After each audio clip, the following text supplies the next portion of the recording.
Welcome everybody. First off, I just want to say thank you to everyone who supported this project. And for those who don't really know what this is all about, is here in Augusta, we have a very small community of dancers. And we don't have a whole bunch of crews and stuff here. And it's been a long journey for the city of Augusta when it comes down to this b-boy stuff. And the people you'll see in this documentary are from the 80s all the way up to 2003. The reason why I stopped it at 2003 is because that's when everybody fell off except for Kid Sonic, Mixed Motions crew, Augusta, Georgia. If it wasn't for Edger, we wouldn't have no scene, period. He really did put Augusta on the map, you know what I'm saying? But there's a whole legacy of Augusta b-boys that nobody knows anything about, so I just wanted to try to shed a little light on where we're coming from and who were the originals holding it down for our city all the way up to 2003. There's a lot of people that I wanted to have in this thing, but I just couldn't track them down, couldn't get a hold of them. Anyway, I hope y'all stay into the end, because it's a lot of good history in this. It's been an honor for me to be able to be a part of this and actually meet up with some of the older cats, you know what I'm saying? And yeah, just please, if you watch it all the way through, you know what I'm saying? There's a lot of good stuff in this that, you know what I'm saying, you'll want to hear. So I appreciate everybody who's watching. This is Juice, Twist Elements crew, Augusta, Georgia, Mouthful of Ants International b-boy crew. You know what I'm saying? Dance to Inspire, Mixed Motions, Wicked Flavors. You know what I'm saying? Decepticons, Ill Crew, Unique Theory, Heartbeat Breakers. You know what I'm saying? Island Boys, Augusta. We out here. Peace. One love. Oh yeah, one more thing I forgot to mention. Here coming up really soon, me and my crew, Twisted Elements, we're going to be holding some local battles once a month here in Augusta. We're going to focus mainly on just local dances, just kind of like a garage session, but we're going to put money on it for battles. So everybody's welcome to those. I'll be shooting out the invites to that as soon as I get it rolling. Anyway, hope to see you there. Peace. Peace. It's Brother Trav, the God Brother out of Augusta, GA. And I'm going to tell you about my hip-hop experience, my experience as a b-boy here in the Augusta, Georgia, CSRA area. Just to put it out there, a lot of y'all that know me might not know this for sure. I was born in 1970. And so that means in 1980, I was 10. In 1982, 83, I was 12, 13 years old. And at that time, hip-hop made its way to Augusta, Georgia. We know hip-hop was pretty young at that day and time. And it was amazing the way the hip-hop took over in the area so quickly. 12, 13 years old, hip-hop music, you know, it played such an influential role in my life. I started out as a b-boy, a break dancer. That was my first love and affection for hip-hop music. Was being a b-boy, a break dancer. Take it back to 1983 or so, 13 years old. I was here in the Augusta, Georgia area. I had just moved back to Augusta from Atlanta with my family, and bonded with some real special guys in the area, some special friends that a lot of us are still friends to this day. But our first bond is, other than just playing in the neighborhood sports and stuff like that, is being break dancers. My most vivid memory is my neighbor across the street, who I still hang out with. His name is Mac. His dad, who supported us wholeheartedly, he went out and bought us a linoleum. If you don't know what that is, it's a kitchen floor. And so it was a kitchen floor that would basically roll up And so we would roll this thing up, we would keep it in his garage, but we would actually pull it out and then practice our breakdance moves in the driveway. We would carry it on our shoulders around the neighborhood to the next person's house, along with our boom boxes and that kind of thing, and practice our moves, not just practice, but then also battle. You know, when it was time to battle, it was time to battle. Our breakdance crew was called the Heartbeat Breakers. Yeah, I know it's kind of corny, don't laugh. But we were Heartbeat Breakers. We called ourselves the HBB crew. Or you could call us the Windermere crew, because it was a neighborhood thing. It was a neighborhood thing, and that's when we used to kind of like rival against neighboring neighborhoods. So, you know, we would basically be practicing all the time for the next battle against who was ever in the next neighborhood. They were the so-called enemy at that time, and we were near a subdivision that was kind of a spawn off of our subdivision called Brentwood. We would walk over there with the linoleum on our shoulders and battle them along with our boombox. We would go to Green Forest, Butler Manor. Those are neighboring neighborhoods in the South Augusta area. South Augusta, stand up if those neighborhoods sound familiar to you. But yeah, man, everybody, the thing about our crew is everybody in the crew had a specialty. Nobody knew how to do every single thing, but together we made a whole. My name, my b-boy name at the time was, and you're gonna laugh at this, I know it's really corny, but it was cool when I was 13 or 14.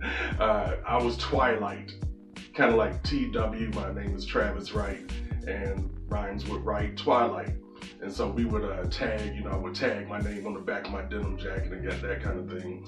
But I was specializing in doing the wave, doing a lot of floor work, leg swipes.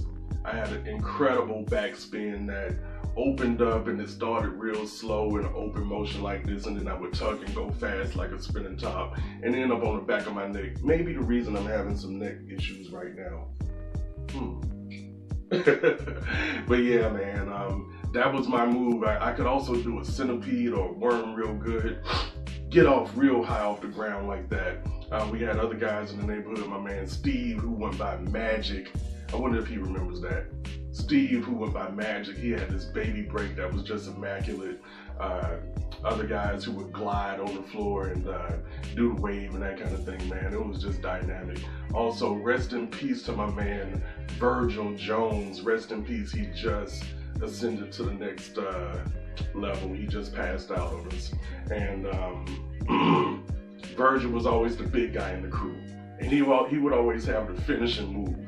And what his finishing move was, it was called the suicide. If you remember the suicide, b-boys out there, it was basically when the dancer would just do a forward flip and land straight out on their backs on the middle of the stage floor.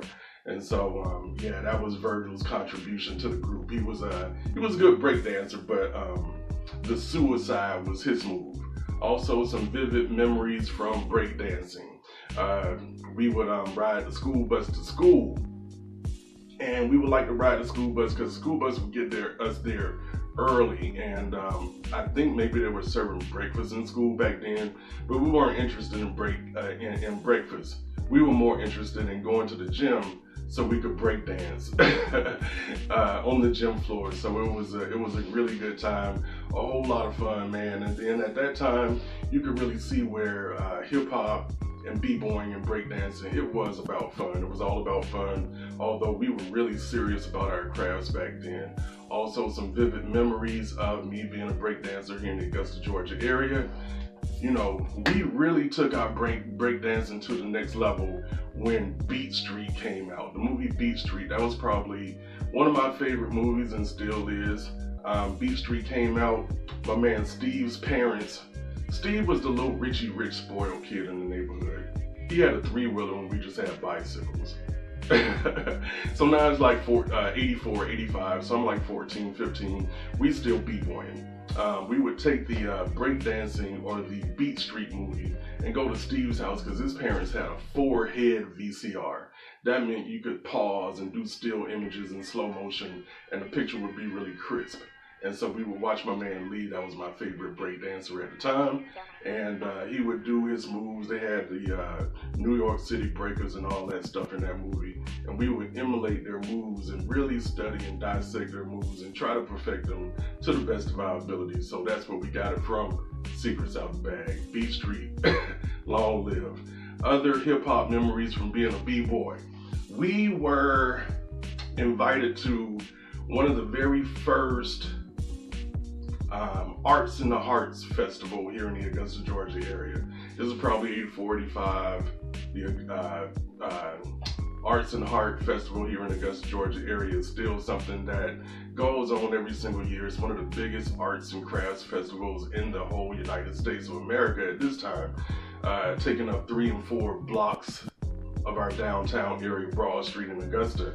But back then it was held in just the parking lot of the Augusta Municipal Building. Just a couple of stages, a few vendors out, and people showing real arts and crafts and things like that. But one of my aunts who had a lot of pull, she got us to dance down there at the Arts and the Heart Festival. And so we got to dance, we got to do break dance and bring break dancing to the Augusta Arts and Crafts, the festival here in the area. And so that was really dope, a dope memory that I'll never forget. Other memories, UTFO, one of the biggest groups that was of our time. UTFO was one of the biggest rap groups. They came down to Augusta, Georgia to the Civic Center to do a performance at the Richmond County Civic Center, which is now called the James Brown Arena.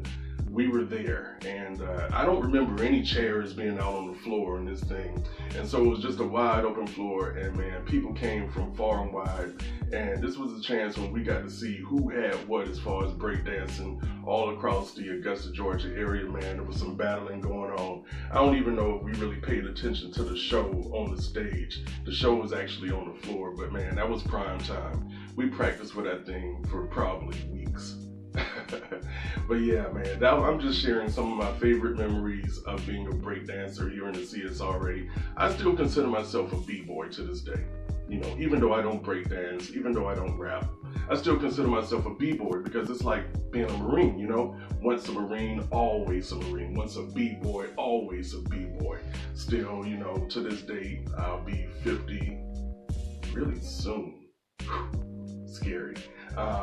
But I have gone on to host what we call the Elements show here in the Augusta, Georgia area. It's an annual hip hop show.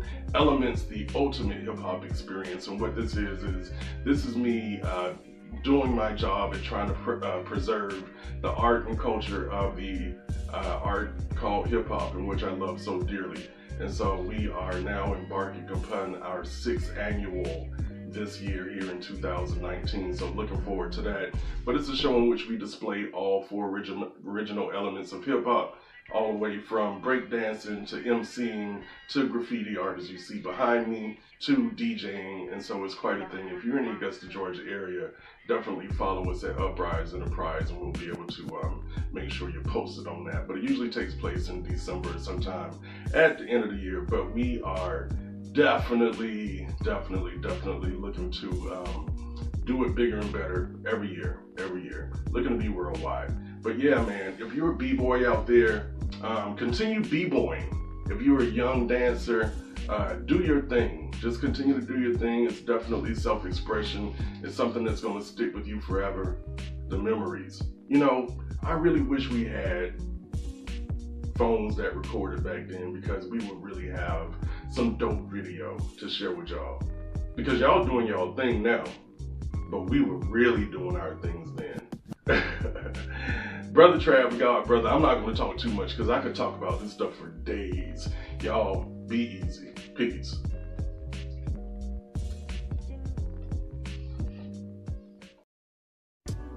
What's up, Augusta, Georgia? In the world, everybody who's watching this, I am Mr. World Famous, but back then I was known as B-Boy Cool, Boogie Boy Cool, way back in 1985. Let's take it from the beginning. Shouts out to Juice Man wanting to find out the history of the breakdancing right here in Augusta, Georgia. And I'm going to share with y'all my history and what I went through, what I experienced, and what I've done here in Augusta, Georgia as a B-Boy Cool in this case. Let's take it back to the beginning. Well, I wasn't necessarily born and raised in Augusta, Georgia. I was an Army brat, so we kind of traveled around, but we kind of settled here in Augusta, Georgia in 1983. I consider myself an outsider for the most part, but I've always been into music. I used to love to dance, so of course, whatever dance needed to be done, I was doing it. One of my favorite artists at that time was Michael Jackson, so the only move I really had down was the moonwalk, so shouts out to Michael Jackson, R.I.P. From there, basically, I was introduced to breakdancing. It wasn't the first thing I was introduced to. First, rapping started to get big, so I became a rapper in so many words. I was a local rapper, that is. But I had more of the flavor of the Fresh Prince kind of thing. I wasn't gangster. That was never my style. At the same time, DJing was popular at that point in time during the 80s and stuff, so I became a DJ and stuff. My inspiration that was actually DJ Jazzy Jeff. Shouts out to Fresh Prince and DJ Jazzy Jeff. I wanted to be the Fresh Prince as a rapper and DJ Jazzy Jeff. Well, there's a lot of competition in the DJ and the rapping world at that point in time, but it was one thing I was able to fall back on that was kind of something I was doing a long time, which was dancing. So when breakdancing came out, believe it or not, I was always a tall, slim kind of guy. So it wasn't always easy for me to get into that realm. I started popping and stuff, you know, I was doing the wave and everything and popping and locking. Y'all see some of that a little bit later. And I was easier doing that as part of dancing, but the most competitive thing, being a competitive person, was breakdancing. So I decided to work on some moves. I was able to, I would say, capitalize on a few moves. The freestyle was my favorite move. I'm doing a freestyle. I don't know what they call it nowadays. Back then we called it a freestyle. So the freestyle was my best move. And being long and lanky the way I did, I took up the whole floor and I was flailing everywhere doing the spike and stuff, and that was all good.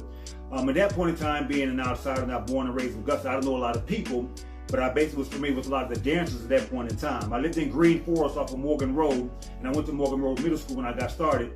But some of the dancers I knew actually was, shouts out to DJ Quetta's father. I believe his name was Don. He was a break dancer in this neighborhood across the street in Butler Manor.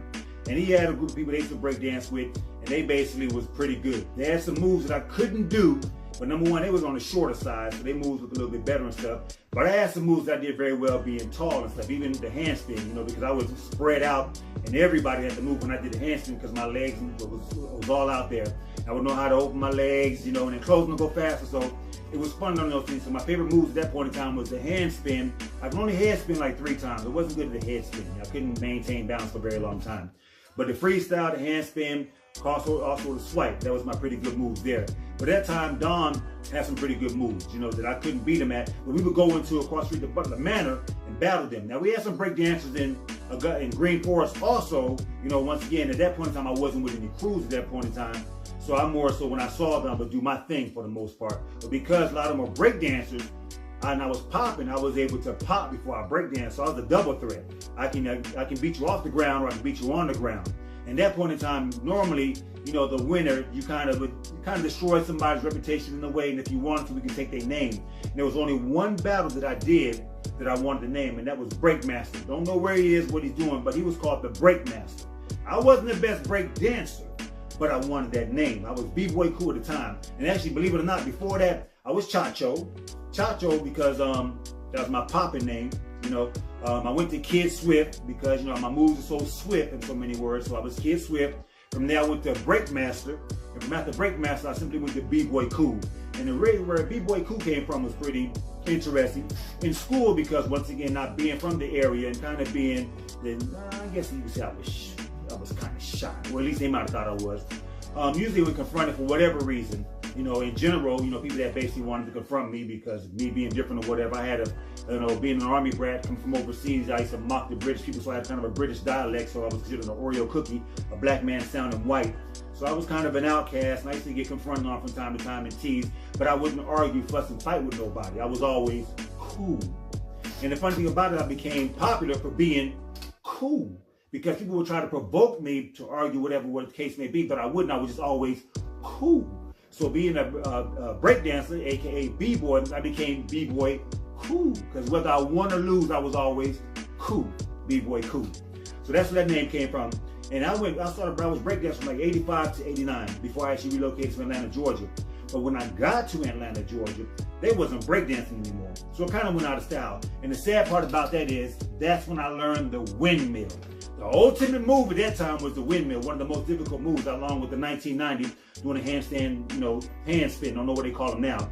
But to me, the 1990 and the windmill was 2 of the most difficult moves to learn during that time. And if you could do them moves, you was bad. And I bruised up a lot of shoulders, foreheads, kneecaps from learning that windmill stuff. And I could do it with my hands. I couldn't do it with no hands, which was the ultimate. I'm 50 right now. I'm going to learn before I die. I will be busting the windmill with no hands. Y'all going to see that because I still breakdance. But that was basically what was my aspiration. So when I finally learned the windmill, I figured I was a threat. It's like where I was at that point in time was out of style. So when I would come back to Augusta, Georgia from time to time, it was kind of going out of style too. The new generation was into different things. I think because NWA gangster rap is pretty big, so hip hop had taken over. For me, the avenues I went in, there wasn't a lot of breakdancing, more so rapping and stuff and DJing, but we still had some b-boys, some breakdancing and stuff. Now going back, my battles, I would say, was at Morgan Road Middle School. I went to Morgan Road Middle School and also to Hepzibah High School. We did a little battle, few battles there. But I remember we used to walk to school early in the morning, like 6:30 in the morning. We would get out, leave, go to the bus stop because it's about 2 miles from where I lived at in Green Forest. About 2 miles to get to the high school or the middle school in this case. So I would walk. We would walk and be a group of us walking together, 4 or 5 of us and stuff, to get there early enough to see the battles and also to participate in the battles before school even starts. So it was kind of sometimes dark or not so dark. So we'd be out there in the covered area, actually breakdance in that concrete area because we wanted to go indoors to the gym because they had that rubber floor. But for the most part, we would have the battles outside because when you break dance inside, they may form the circle and the teachers would come and break it up and stuff, and that wasn't always cool. And you couldn't bring no cardboard or whatever inside the actual school. There's a fellow by the name of Kasi, a friend of mine, a family friend. He lived in Farrington, Tobacco Road. We had Quail Hollow crews, we had Farrington crews, we had Butler Manor crews, Green Forest crews. People. Quail Hollow crews. No, what was going on? The one on what you call it? That is Deansbridge Road. Is another subdivision before you get to Morgan Road, and that was they had crews there too. We used to go into their neighborhoods and battle them also. But Butler Manor to me was the biggest crew. As a matter of fact, that's where Deuce took off at. I used to go to their house and watch DJ Snow and do their thing. But we would battle a lot in Butler Manor. And when you walk into Butler Manor, second entrance, that first court on the right, shots out of Don again. We'd battle in that court and everything. Bring the cardboard stuff, we'd battle, or we'd go on the back street in Green Forest and do the battling whenever they came to us. So our two neighborhoods battled quite a bit and stuff. It was not too many crews, but there was one crew out of Butler Manor. To this day, I don't know where they are. And they were from New York, and they were called the Untouchables. They had a routine, which I know how to do to this day, because I bit it and I stole it. But by the time I was doing it, it was out of style. But they called it the domino. I think it was called the domino, where they had these moves and it was, they would correspond. You see, I don't know what they call it now, but it's the domino effect. The move was the domino effect. Matter of fact, I got a video on YouTube where I was teaching the moves. I was trying to bring that back. But they had this move called the domino. Their routine was, there wasn't really break dancers, but that routine they had was called the domino. Had never seen before. No one in Augusta, Georgia I knew was doing it, and they dominated Butler Manor, the Untouchables. Whoever know about them, get back with me if you know where they at. Them boys, they was bad. They was all the Untouchables, and they were older than us. I was middle school. They were either adults or high school students, And these weren't no boys that came from New York. It was 4 of them or 5 of them, but I think they might have been young men in their 20s or once again high schoolers. I never saw them in a high school, but they're Untouchables from New York and stuff, and they had a routine called the domino that no one could touch. They didn't know nobody in Augusta, Georgia, me personally, who could touch their routine. They had the baddest routine. Shouts out to the Untouchables. But we'd also, once again, a lot of us in the schools would actually battle in Morgan Road Middle School. But Kasi, as I was saying from Farrington, he could do the cricket. Don't know what y'all call it today, but it's when you basically hopping around like the crab, but on one hand bouncing around in a circle. They call him pogo to jackhammer. Pogo to jackhammer, yeah. That's the pogo to jackhammer. He was the only one that could do it, and he dominated. When it's like you would battle him, and he would do every move everybody else doing, the freestyle, the swipe, the worm. There was quite a few moves. He didn't do the 1990, the windmill, but that cricket, we call it cricket, that pogo stick. When he bust that move, and everybody was waiting for that move, it shut the gym down. Or anybody that was, what's the fella? I think Don could actually do the windmill, with no hands. Like you can't see what I'm grabbing, because I don't know what children are watching this, but he would grab certain areas and stuff, and that was a difficult move at the time. And if you bust that move, the whole gym was shut down. The cricket, the 1990, and the windmill, with no hands though, would shut the gym down. So we would look forward to those things. We would always practice. I mean, we was looking for people that would go in the stores and get them cardboard boxes from the refrigerators and stuff to practice on. We was going to abandoned houses and going to the kitchen and cutting out we call it tile. Then they call it vinyl now. cutting that out so we can lay it out and practice on. And if you had tile, you was rich. Anybody rolled up with that tile, boy, you either had money or you found a good house, you know, because the tile was the slipperiest. It was better than cardboard. And, you know, because cardboard would tear, we would tear it up, and it's hard to find a big piece of cardboard. But if you owned tile in the neighborhood, you was the man. And everybody would go to your house. Shouts out to Roach, Anthony Savoy, Tony Joe, and the Joes and stuff. We used to do a lot of things in the Green Forest together, not necessarily as a crew per se, even battling it ourselves at the bus stops, more so to show off, you know, to the girls, quote unquote. You know, we worked on a lot of moves. I mean, of course, we had to learn our moves from watching, you know, TV over and over again and stuff, and trying to rewind our VH cassettes, you know what I'm saying, to learn these moves over and over again, or watching, because some people would work together, crew up and stuff, usually about 2 or 3, it wasn't a whole bunch of big crews, not like New York Breakers, etc., etc. But sometimes we come together because we were neighborhoods. So if we had crews, it was a neighborhood crew. So if you went to Butler Manor, if you got somebody in Butler Manor, well, guess what somebody in Butler Manor gonna do? He's gonna come with his signature move and bust in the contest to get you out of their neighborhood. So we more so had neighborhood battles at that point in time. And there was a lot of breakdancers. I can't remember a lot of their names. We used to come out there too. But the Untouchables, you know, Don and Kasi with those signature moves and stuff, that was real big. Another thing we would do, in reference to my history on that, was that as the years went on, you would say, you know, as I got older and stuff, because I didn't see it a lot more often, I continued to break dance and everything, and it would amuse the young adults, because they was wondering how, you know, and it's funny, I'm 50. During that time, I was in my 30s, you know, they thinking 30, oh, that old man is breakdancing. Like, dude, I'm 30-something, but it's funny, I guess I'm gonna start the same thing when I was in my teens, that anybody more older than 20s was old. So basically, I still do it for fun to this day. Juice Man was able to witness some of the times I did it. Now, the funny thing about it, back in the days, I used to battle for 45 minutes. Now I'm more so battle for 45 seconds. You know, I don't have the longevity, you know, to do it as I used to do it. But I still love the art. I mean, I watch it a lot nowadays, and the moves they do now, make the moves we did back then, fundamentals. I mean, the moves I do at that point in time were difficult, but the moves they do now, that's why I continue to watch them, because I'm impressed by the difficulty. But going back to the history of Augusta, is that definitely, I mean, we definitely was doing it here. Like I said, there was that start time I stayed on having no car. I wasn't able to go throughout all of Augusta to see what was going on in other places, see what the crews were and what they was doing. Shouts out to everybody who was doing it during the 80s at that point in time. But in reference to Green Forest and Butler Manor, we were rival neighborhoods that would battle each other. With a lot of individuals who would actually come together to battle each other in different, if we went into different neighborhoods. There was never no fights. I can say that about it. Never was no fights. It was always about the moves. It was always about the moves. And the more difficult the move, the better. And the signature move you can do was the better. Once again, me being able to pop and break, I was kind of a double threat, because I can start off popping and stuff and do a few fancy moves, and sometimes I didn't have to go to the floor. Because if your freestyle was weak, if your handspin was weak, if you couldn't do a handspin more than 4 rotations, weak. You know what I'm saying? Because, you know, it had that difficulty. Who was the headspin master? Who was that person? It was somebody. He might have did it 5 or 6 times, but he would spin so fast inside Morgan Road Middle School, and he would, like everybody else at that point in time, we would fall into a pose. When you fell, that was your pose. You know, we couldn't always pose or stop like they do now, you know, but back then you would spin as fast as you can, and you fall, you better play it off somehow. And we pulled that off, and it was good. Because I did the headspin for a while. It's not the reason why I'm balding, but, you know, that might be the reason. And I would get my, you know, being lanky and stuff, and I would go to my headstand and twist my legs, and then 1, 2, 3, and bam, into a pose and aching and stuff. Hey, I was the man. You couldn't tell me nothing. Because I would try all the moves. And there were so many moves, but I used to write down my popping moves. I had 73 popping moves.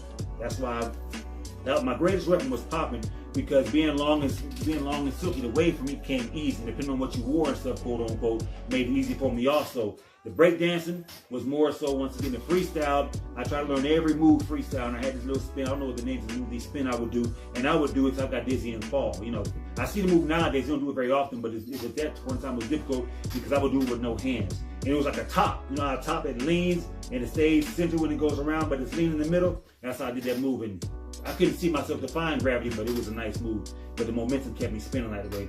And that was one of my signature moves. The hand spin, kind of, sort of, because I can do it a long time. You know, I wasn't the fastest. Kasi, the dude who do cricket, well, I could do the crab too. You know, I had a slimmer stomach at that point in time. The crab, I threw the crab. Couldn't do the cricket, tried it, didn't work. Probably vomited a couple of times with all that constant. I was doing it incorrectly, obviously. The freestyle, of course, we call it the spike or the swipe. That was another move. I'm going to have to show y'all the moves, because I mean, I know them by those particular names. Of course, the worm. Now, the worm I used to enjoy, because I can go forward and backwards. to the point to where, you know, I could of course do the worm forward with no hands, but I would try to come up to my knees and do a pose, because I'd have so much momentum being so long. I can almost stand back up, you know, so I enjoyed that move. And today, when I do them at weddings or whatever, people are like, oh my God, this dude in this three-piece tuxedo is doing it. I damn sure will bust it, trust me on that. So those are my signature moves, more so the hand spin, the freestyle, the worm, because I can worm forward, backwards, and also sideways. I used to love doing that to school. The girls like to see me doing the worm. Y'all better learn the worm. The worm was a good move. The ladies like to see that for some reason. You don't know. They used to scream and do that. But the worm, what other moves I used to enjoy doing? The other moves I would do, the baby break. Don't know what they all call it. Basically, freestyle on your knees. We call that the baby break. I enjoy doing that. So the freestyle, the baby break, the hand spin. I ain't gonna say head spin. Knee spin. I can spin on this board. See, being long and lanky got some advantages. You know, when you're long and lanky, certain moves you do, the balance is perfect. You know, you don't have a short torso. When you portion it in your length, some moves are just the weight variance. It makes you look so good and so perfect. I used to love the knee spin too. They were spinning the foot. There were different things. I used to like to spin. And the back spin, of course, couldn't spin very long, but once again with them long legs and you close them tight and faster before you come to bust that pose. I was something to be reckoned with. So my thing was to learn as many moves as possible. I wasn't the best at every move outside of the freestyle. Wasn't the best at all the moves I did, but I always saw when somebody did a move, sometimes during that time, they would learn the moves, but they were sloppy. You know what I'm saying? They weren't smooth with it. Remember, I was b-boy cool, and I was Kid Swift at one point in time. So I like to make my moves smooth, and usually to the beat. It wasn't always the case, because popping, of course, is usually to the beat. But sometimes breakdance, because you need the speed for the momentum on certain moves, wasn't always on beat. But certain moves I would do, and certain moves, you pose and you do different things and stuff. So battling was actually pretty fun. Up rocking, I think his name was Lee on Beach Street. Lee, the little short dark skinned dude. This little short moves, the little things. I got to show you, boy. Yeah, I learned that up rock. We call it up rock. I don't know what y'all call it. But I learned how to do that up rock and stuff, and that was fun because it was quick and it was short. It wasn't the long typical moves that you would do. Do the little short one, bam, bam, bam, spin and go down. Dive into the worm.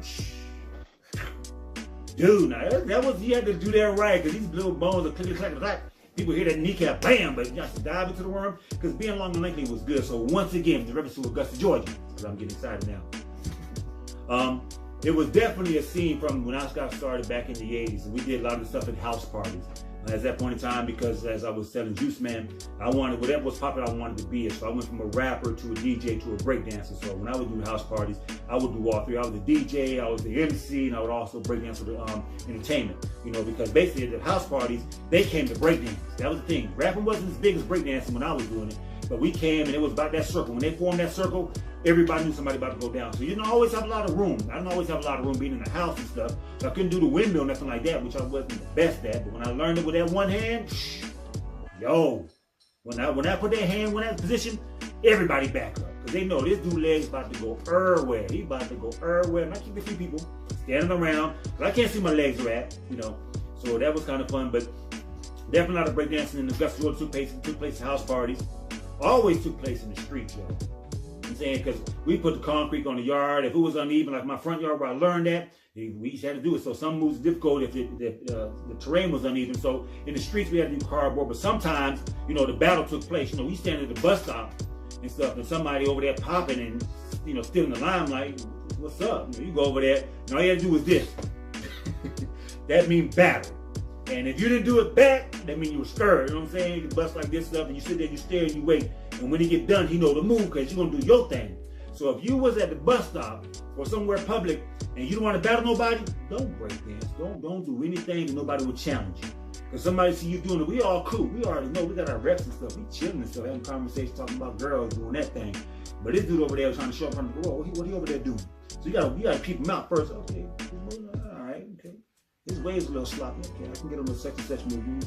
Then I'm gonna eat his head, spit it out and throw it in his face. I got that. So I'm over here and I'm doing my moves and stuff. Oh, he did such and such move. Okay, I'm gonna do that move too, but I'm gonna do it in slow motion. Or I'm gonna tick it, you know what I'm saying? I'm gonna tick it, okay, or vibrate on it. I'm gonna do something. Okay, cool. Then you walk over there and you stand. As soon as you make eye contact, bam! And then when people see that, it's like, oh, they knew it was a battle. It was a battle. So in Augusta, that's how kind of sort of we did it. So we can more so, at that point in time, battle for reputation. You know, sometimes we would unite as a so-called crew in so many words because we wanted to do it together, shine together. Other than that, you know, we would go to different neighborhoods, see what they knew, because sometimes you had to go to different neighborhoods to find out what the new moves were. You know, it wasn't always being done on TV. You couldn't go on YouTube and see the newest thing in breakdance. You had to go find what other people was breakdancing to find out some newer moves. So we should go more so to those neighborhoods I mentioned, the Quail Hollow, the Pinnacle Place, the Farrington, because Farrington, I think, is the biggest neighborhood in Augusta, Georgia. I don't know if one's one bigger. Farrington is big as hell. But Farrington had a lot of b-boys out there and stuff, and they would come to Morgan Road Middle School, because there's other middle schools we couldn't get to them. So my legacy, I'm calling it legacy, hell, was more so at Morgan Road Middle School. We did a lot of in that covered area, and in that I call it rubber floor gym. There's a lot of breakdance performances in the gym, because we just breakdance for fun before the teacher told us to stop, you know, in so many words. Sometimes teachers would watch, but depending on, you know, the battles, because sometimes people want to, you know, go to the floor because, you know, we only have 30 minutes in PE or whatever gym, so you want to get your moves in. So we would go on the floor while they already breakdance and get somebody, and they want to get upset. So teachers had to kind of keep it calm. But in that covered area, when everybody's out that bus, they knew somewhere, you look for the circles, or 2 or 3 circles, somebody was either breakdancing or battling for the most part. And the battles was because, number one, I see what you're doing, but I can do it better. I'm going to show you out because that girl that's looking at you, I want her to look at me. I want her to follow me around the school, and well, she could carry her books in class, so that's how that went. So, but once again, but it went as far as Farrington coming with a lot of breakdancers coming to the school, Morgan Road and Butler Manor, which is bigger than Green Forest at that time, and bring breakdance to the school, and probably also Quail Hollow. I think that was on Tobacco Road. Pinnacle Place was kind of new.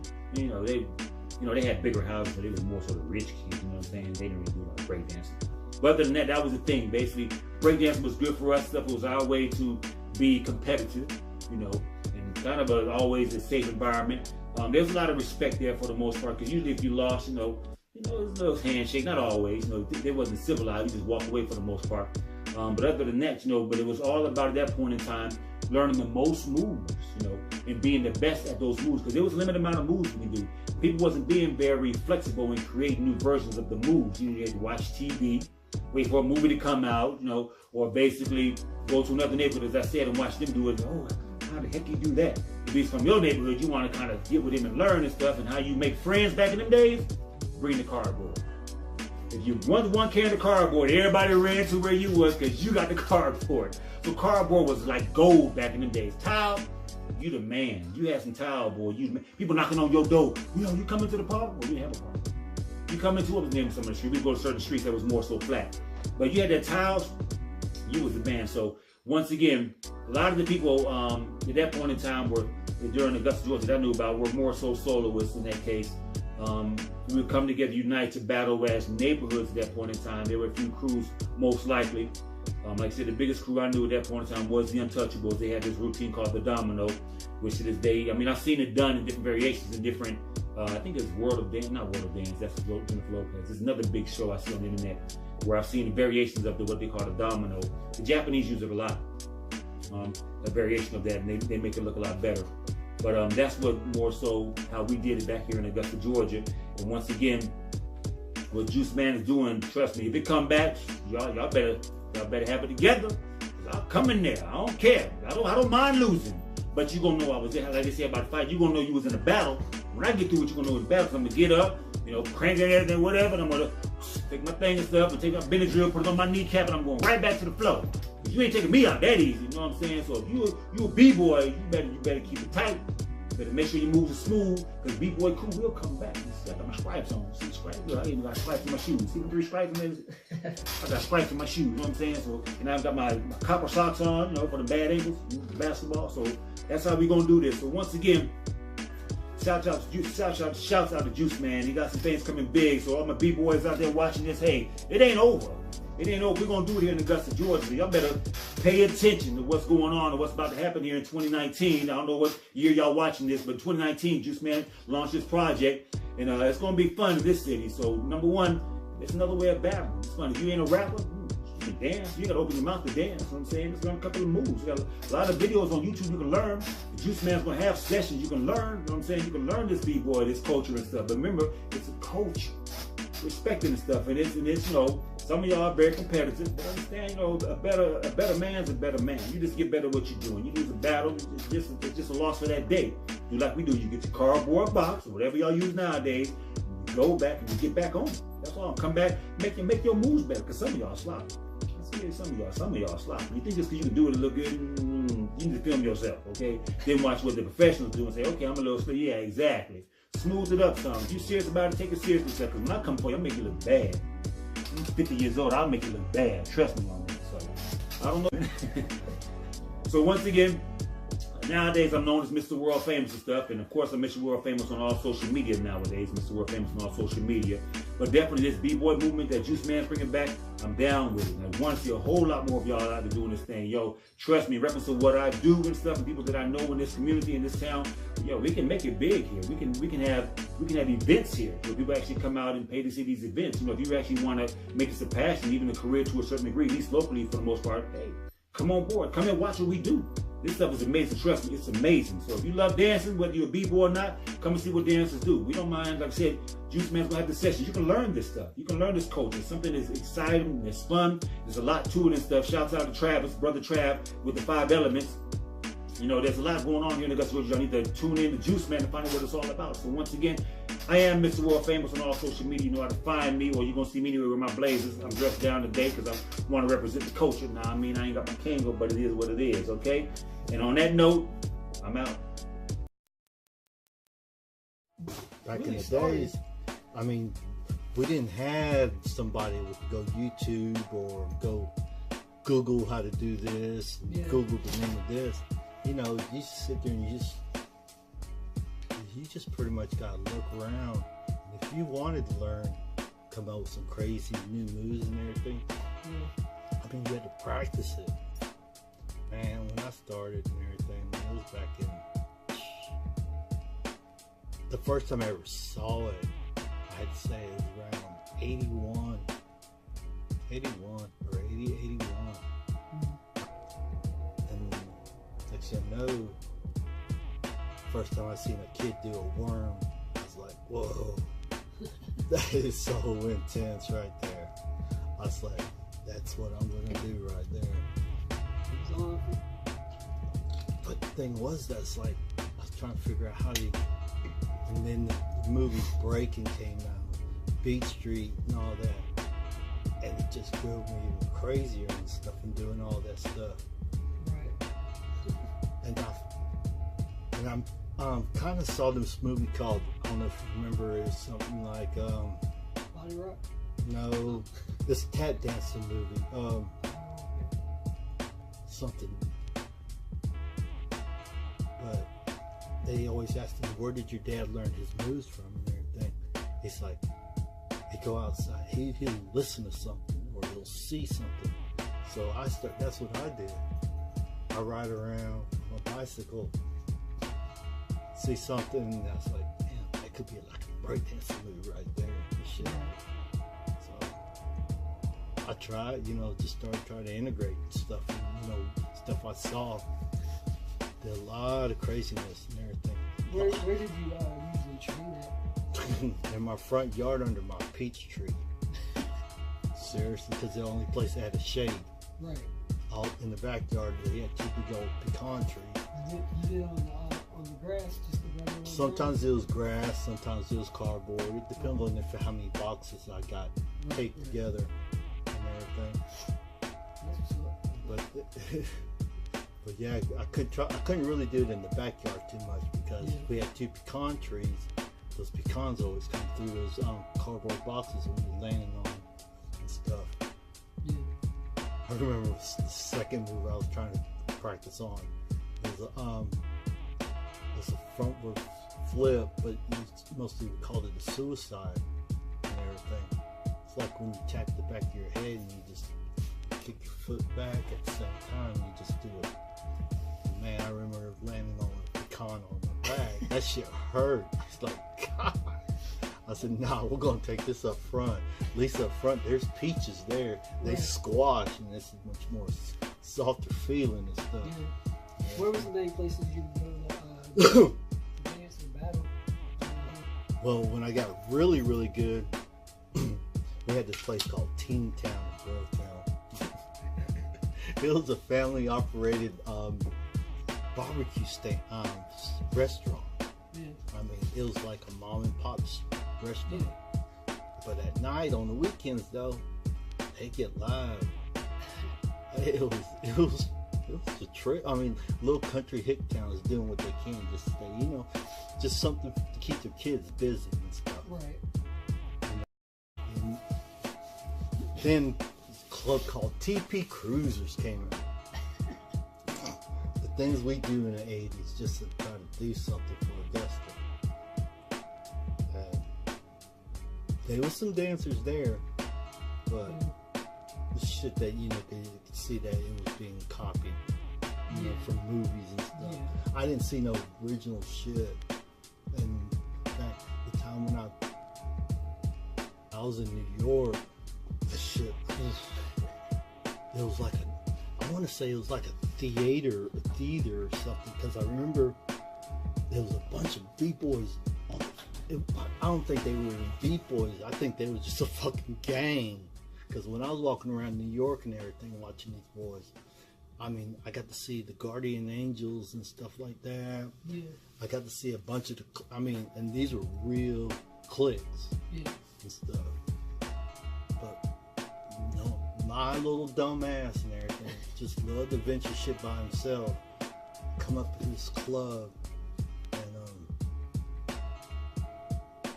like I said, I almost want to say it was a school gym, because I remember there was a stage and there was a floor, and it almost looked like a wooden basketball floor, and there was some boys sitting there, and they was telling like they was playing some dice and everything. They all crunched down like they were playing dice, and they'll sit there and throw them down like that, and my buddy goes like this, they'll kick them, and next thing you know, they start going breaking and everything. And I was just like, wow, this must be the New York way of playing spin the bottle or whatever. You spin the bottle and you see who goes out next and everything. And there'll be one cat, he'd be directing and he'd be telling people when to go and everything. So I started watching and shit, and I just got all into that, and I was just watching those boys going. You mean 93, 94? Yeah, that's right. 93, 94. And I started going to the bars and clubs. Nobody, really talked to me or anything. When did you start seeing, like, the next gen, wrestling trying to come up, trying to do stuff? I didn't, really, honestly. I really didn't. It kind of got thrown into my back door after I already had a family. Yeah. But I also already made a name for myself in Augusta, too. Because it was weird, because I had this stupidest thing. I mean, that's when I started taking up a new trade, learning how to do paint and body and stuff, and looking at car stereos, because I've always been one of those kids that wanted to be in magazines and stuff. But this little black kid come up to me. It was pitiful too. And one of them sit there and says, I know your cousin and stuff like that. I said, who's that? He said, Joe. I said, yeah, that's my cousin.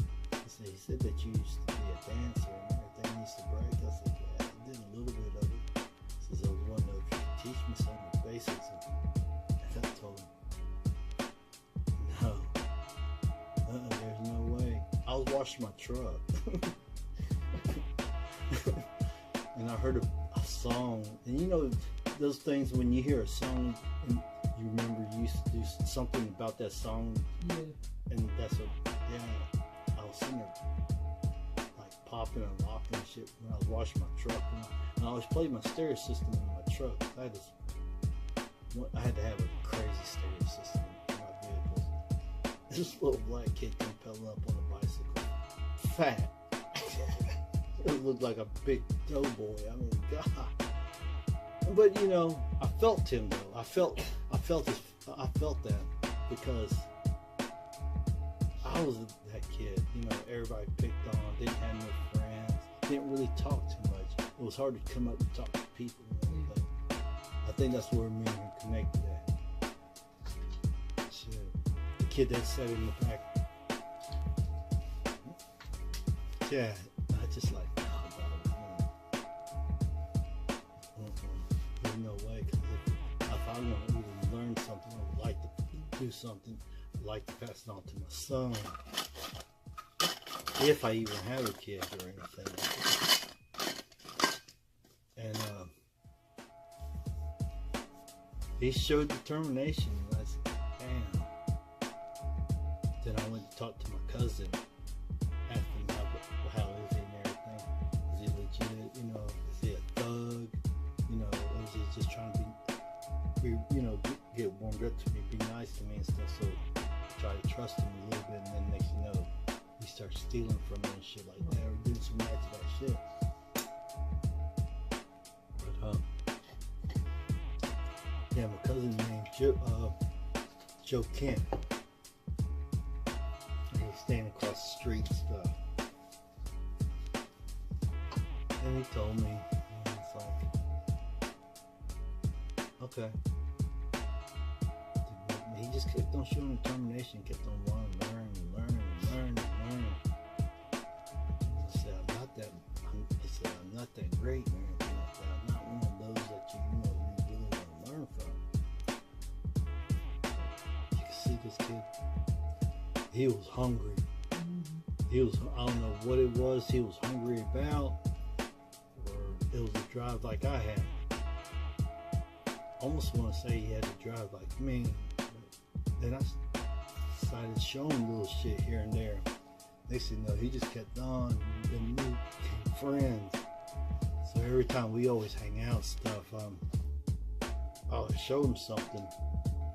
Or I wouldn't really show him something, I would just be doing something, and I could sit there and watch him, and he would actually start to mimic me or whatever.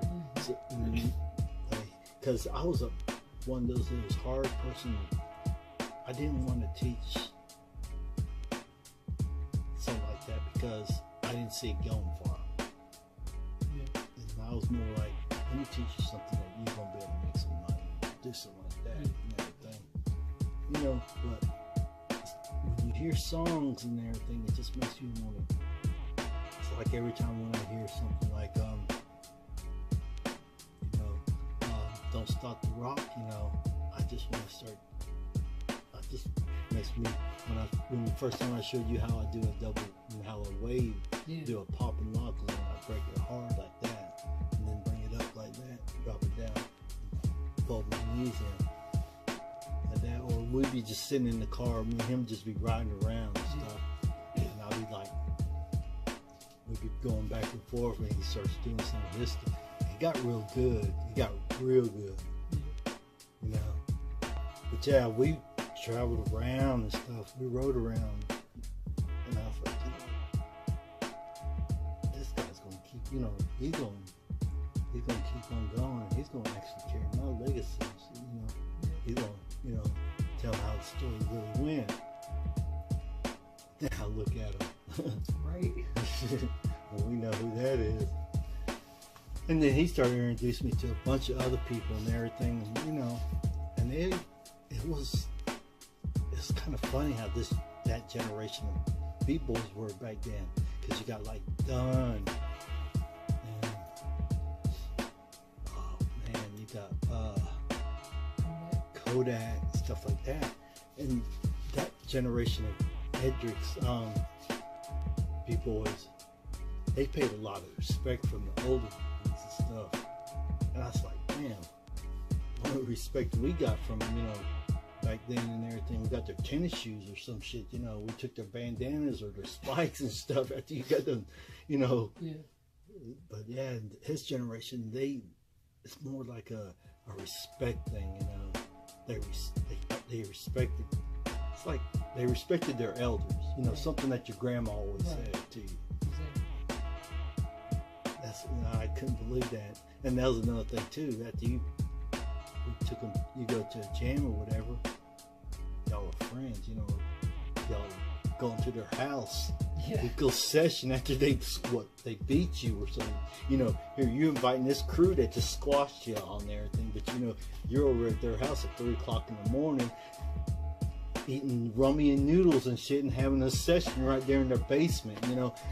And here, you know, like you and Edric, you know, we just squashed this crew here.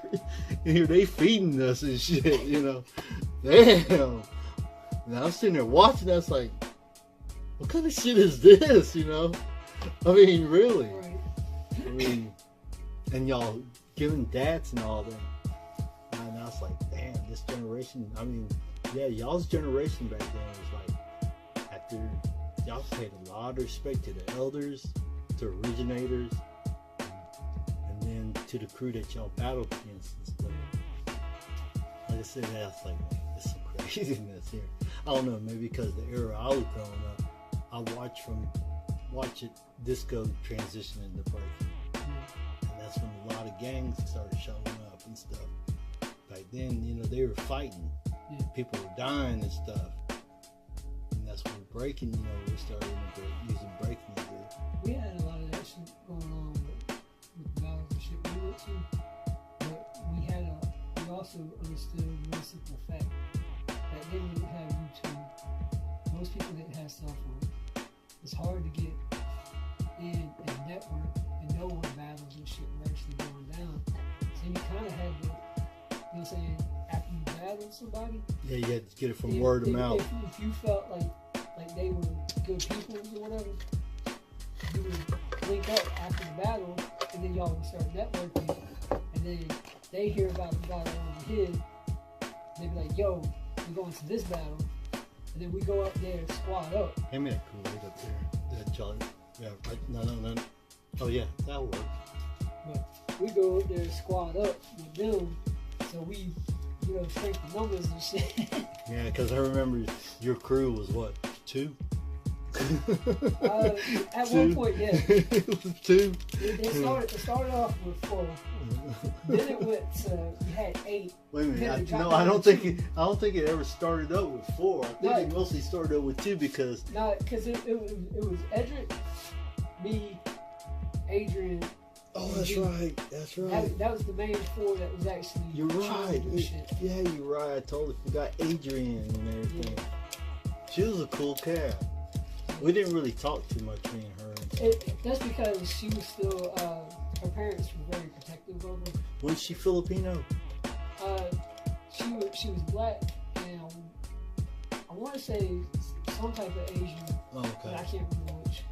Because, see, I'm also Dunn. Dunn, little Dunn. Me, and see, the thing is with Dunn, we had history. We didn't even know we had history. Right. Knowing that he was Filipino and I'm Filipino, but see, he was a Southside Filipino. Yeah. And I was a Columbia County Filipino. Yeah. I won't forget the first time when he was sitting on my couch and I come walking in. Edric wanted me to meet him. And next thing you know, Dunn says, he's sitting there waiting. Then Dunn comes up to him and he says, so what is it? And he starts seeing the pictures and stuff on the wall.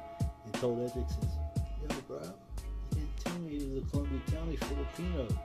He said, what the fuck is the difference? He's like, man, Columbia County Filipinos and Richmond County Filipinos, they don't mix and stuff. Next thing you know, me and him was sitting there talking and everything. Me and Dunn was, and that's when we remembered we had history. We didn't know we had history. Me and Dunn met a long time ago, back in when we used to have these Filipino parties and stuff. Dunn, still short, small, very small. And I was walking around at this Filipino party with my boombox, and I had this boombox from hell. I mean, it had its own backseat, and I could carry it around for real. It was that big, and I was all dressed up in my street, parachute pants, spiked up and everything, bandana. And this little kid, I swear, I thought he was a dwarf. Yeah. But he was bad. He was really, really bad. I couldn't, and I was just sitting there watching him. I mean, my mom told me to get out there and stuff. So, me and Dunn battled back then at a party. In fact, it was a campground on concrete and shit, with picnic tables around, and it was like Don had like 3 or 4 people with him. I was by myself, like I always did everything by myself.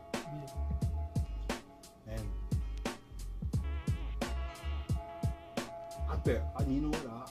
Honestly, I think I really didn't win. Deep down, I don't think I won.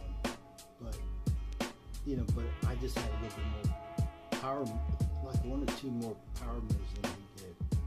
And I felt like he really won because the way he moved. I mean, he popped and locked. Oh my God, man! Who you telling? He was so sick. I mean, he was just like. And that's when I learned something from Dunn that day. That's when I learned how to take in the music and let it flow through you. Because that's what I saw in him. He would take any kind of music and you could see like the music notes just flowing through his style of dancing and stuff like that. And it's like he was sitting there singing a song with his.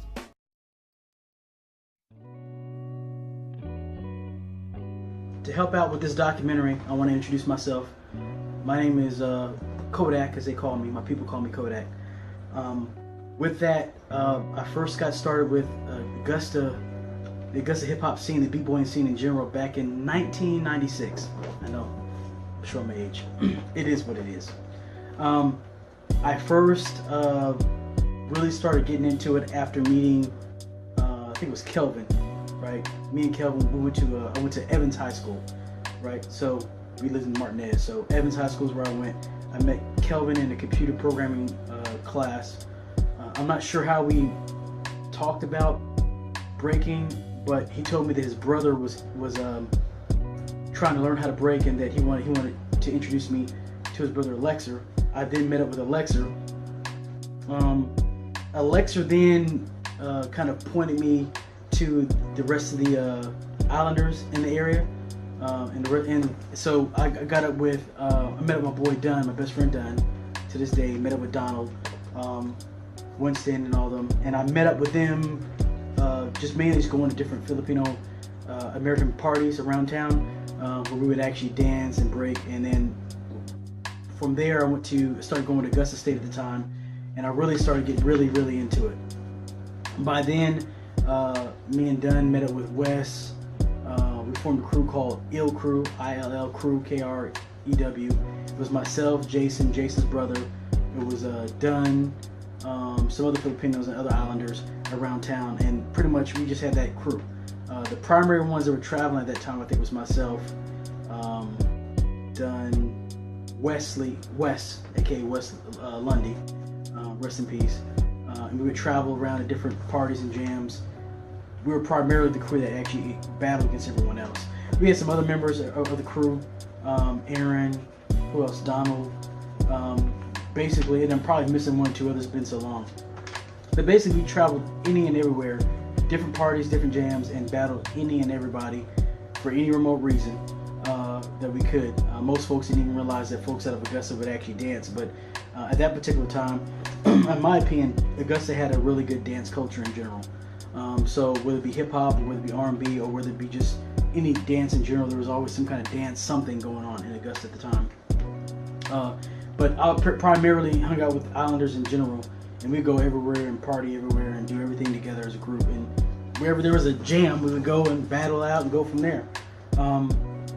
Primarily, my focus within the group was All Style, which is before All Styles.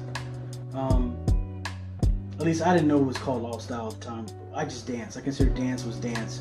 Whether it be b-boying or anything else, I kind of meshed them all together into one art form, mainly because that's what I did. I did all types of dance, hip hop dance, b-boying, and everything else, housing, this, that, and the other.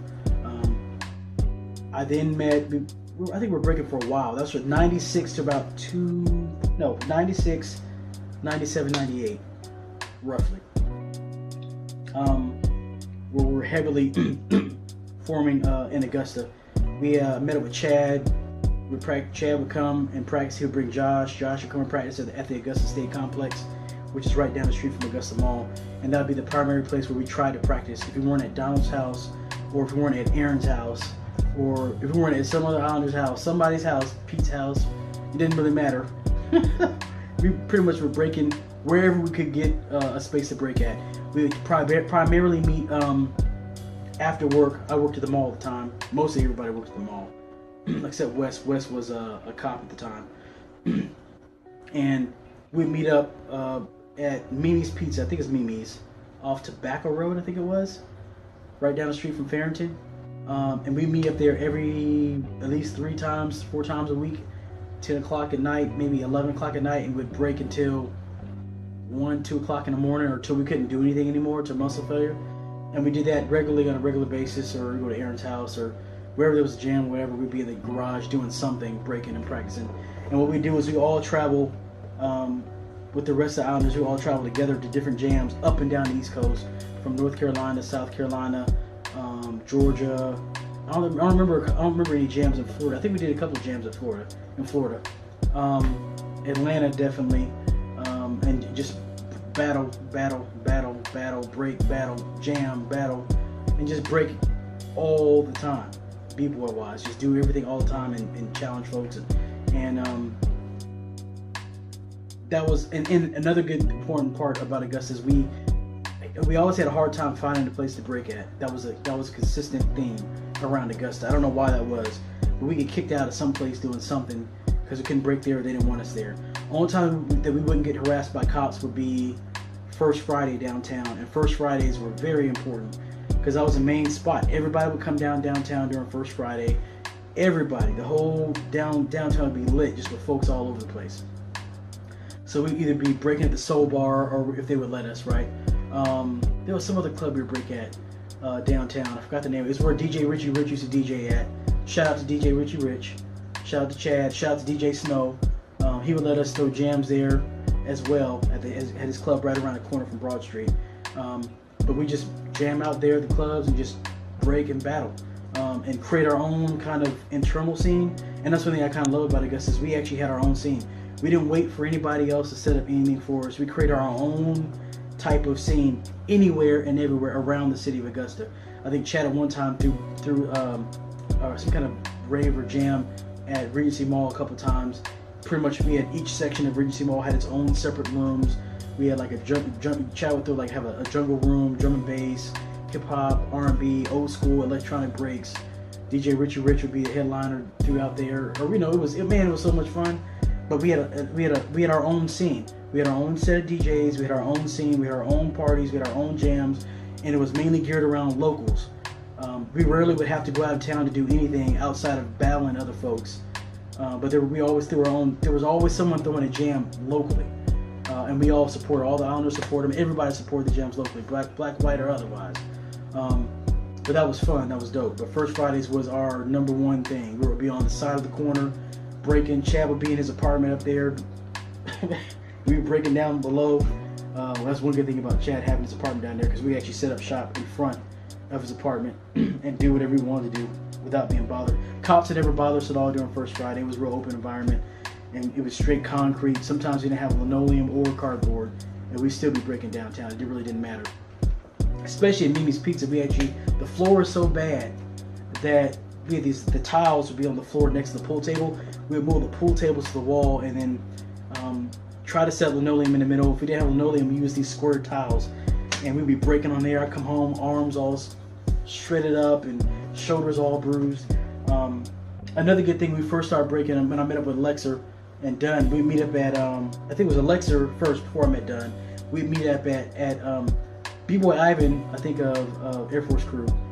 I think he was dating some female that actually lived here in Augusta at the time. She had her house in Columbia County. Nice house, man, nice neighborhood. But she would let us come over her house. Her parents would allow us to come over her house, and we would break in their day room. And that's where I met this cat named House, who's a choreographer. I think he's in Europe right about now. But he heavily influenced my dance style to actually not be b-boy, but then not to be housing, but not to be, not to be any one of anything, but to but to keep the dance art form in general, which heavily influenced my style of not always having a style. I call it lack of discipline, but but according to House, he would always tell me as my mentor to never have a style, but to keep a dance art form an art form, and to always use various types of styles into one. From around that time, that was around 97 when I met House in Alexa, right?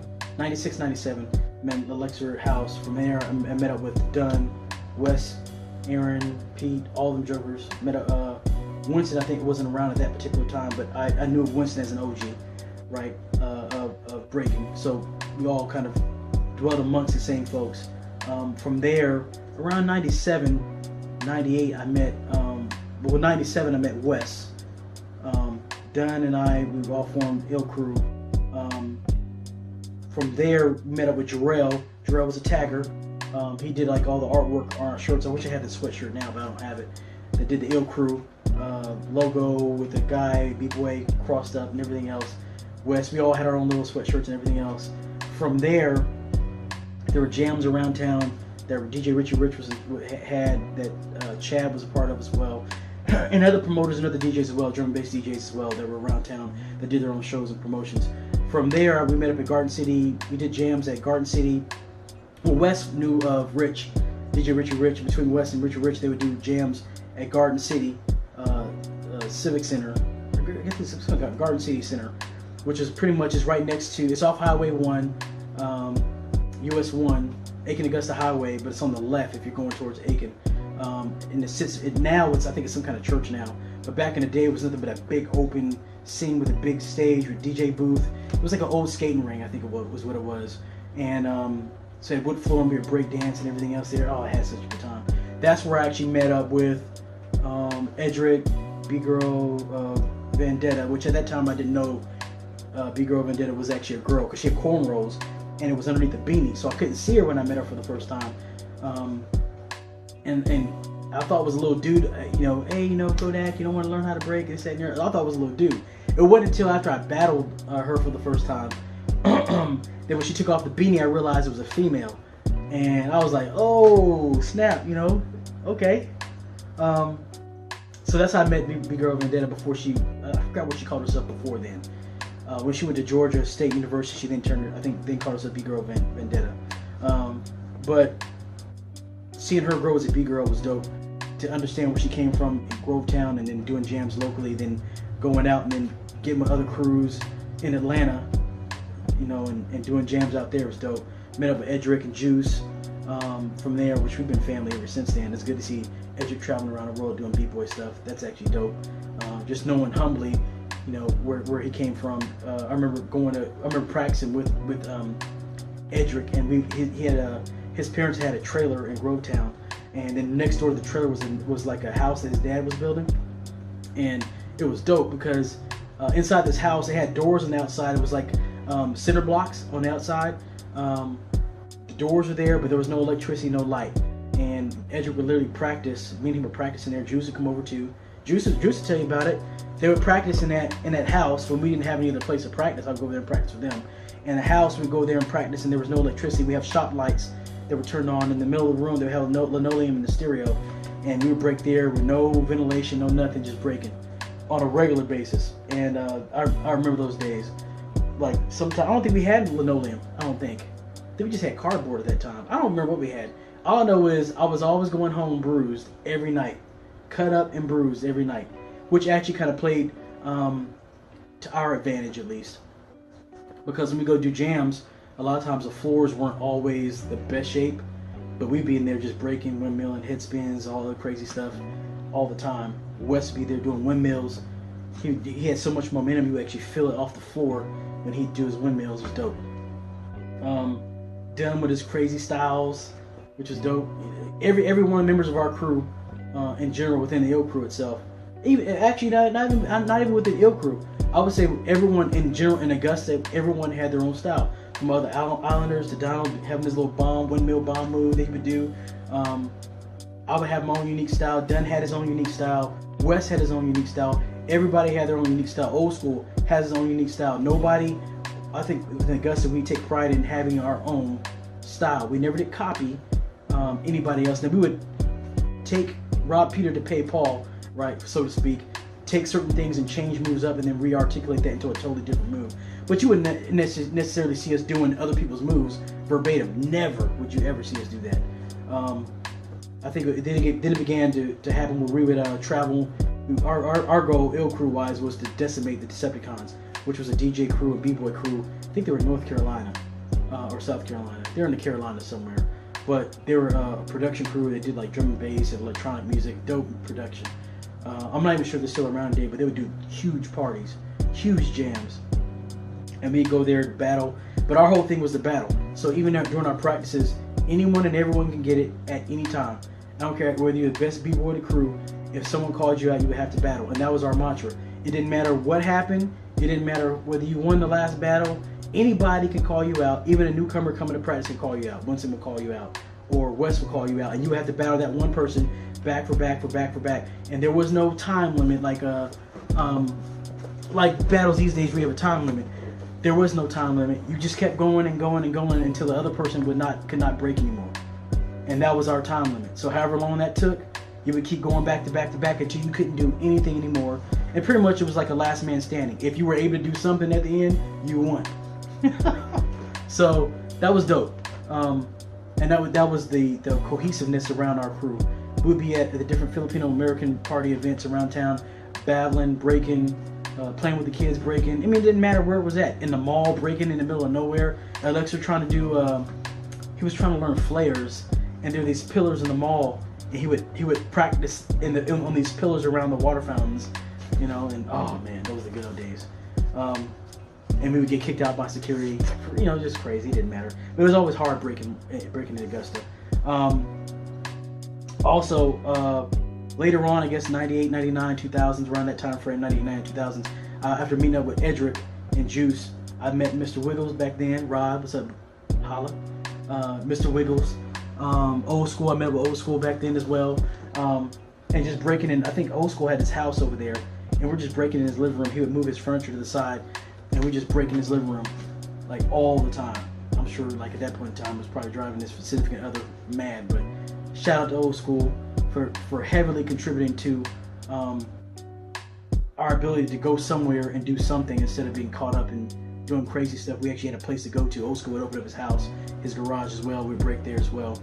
You know, in and out while we're going through college and this, that, and the other. So, in general, I really appreciate the roots of Augusta in general, of all the different dances in the community coming together, and then creating other opportunities for for all of us to do our art form. Whether it be Chad throwing parties, a lecture meet, you know, hey, you know, we got this jam over here we got going on, or DJ Richie Rich throwing us mixtapes, Snow, allowing us to host events downtown in the building that he was renting out or doing his club at. Robbie's is another staple. Of course, I think Robbie's is still open to this day.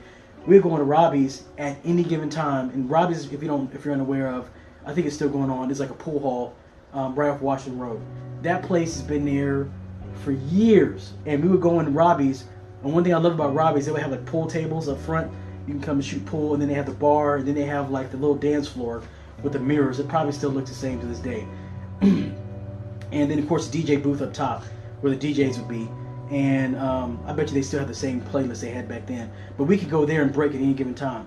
No problems at all. They would not kick us out. They would actually encourage us to come. Because they encourage other folks to get on the dance floor. And I guess they probably could sell more alcohol at the bar. Whoopie did. But Robbie's is a staple where we would go when we were coming up. If all else fails, we couldn't go nowhere else to break, Robbie's would be open. And we go to Robbie's and break there. But that's dope, man. Just meeting everyone from around town, you know, whether it be inside the city or in Richmond County, or whether it be Grovetown. We would always be in either one of those places, either in Evans, Martinez, or we'd be in Grovetown or Hepzibah, practicing breaking at Mimi's off Tobacco Road, or wherever it was at. But whenever we leave, one thing I always found interesting was no one ever thought that, you know, folks from Augusta could actually break. And we're like, yeah, there's tons of b-boys and b-girls and breakers and DJs, heavy DJ scene in Augusta. And that's one thing I miss now. Like, I hope the DJ scene is still going on. But we had a lot of ill DJs in Augusta. To this day, DJ Richie Rich, peace homie, very influential between him, Snow, and some other DJs, where they kept the art form going. there were times where they would be throwing different jams, and they would let us know what was going on. Hip hop wise, there were a lot of like just doing shows, hip hop shows. There was, who was it? What crew member was out there? There was a b-boy crew out there that would always do shows.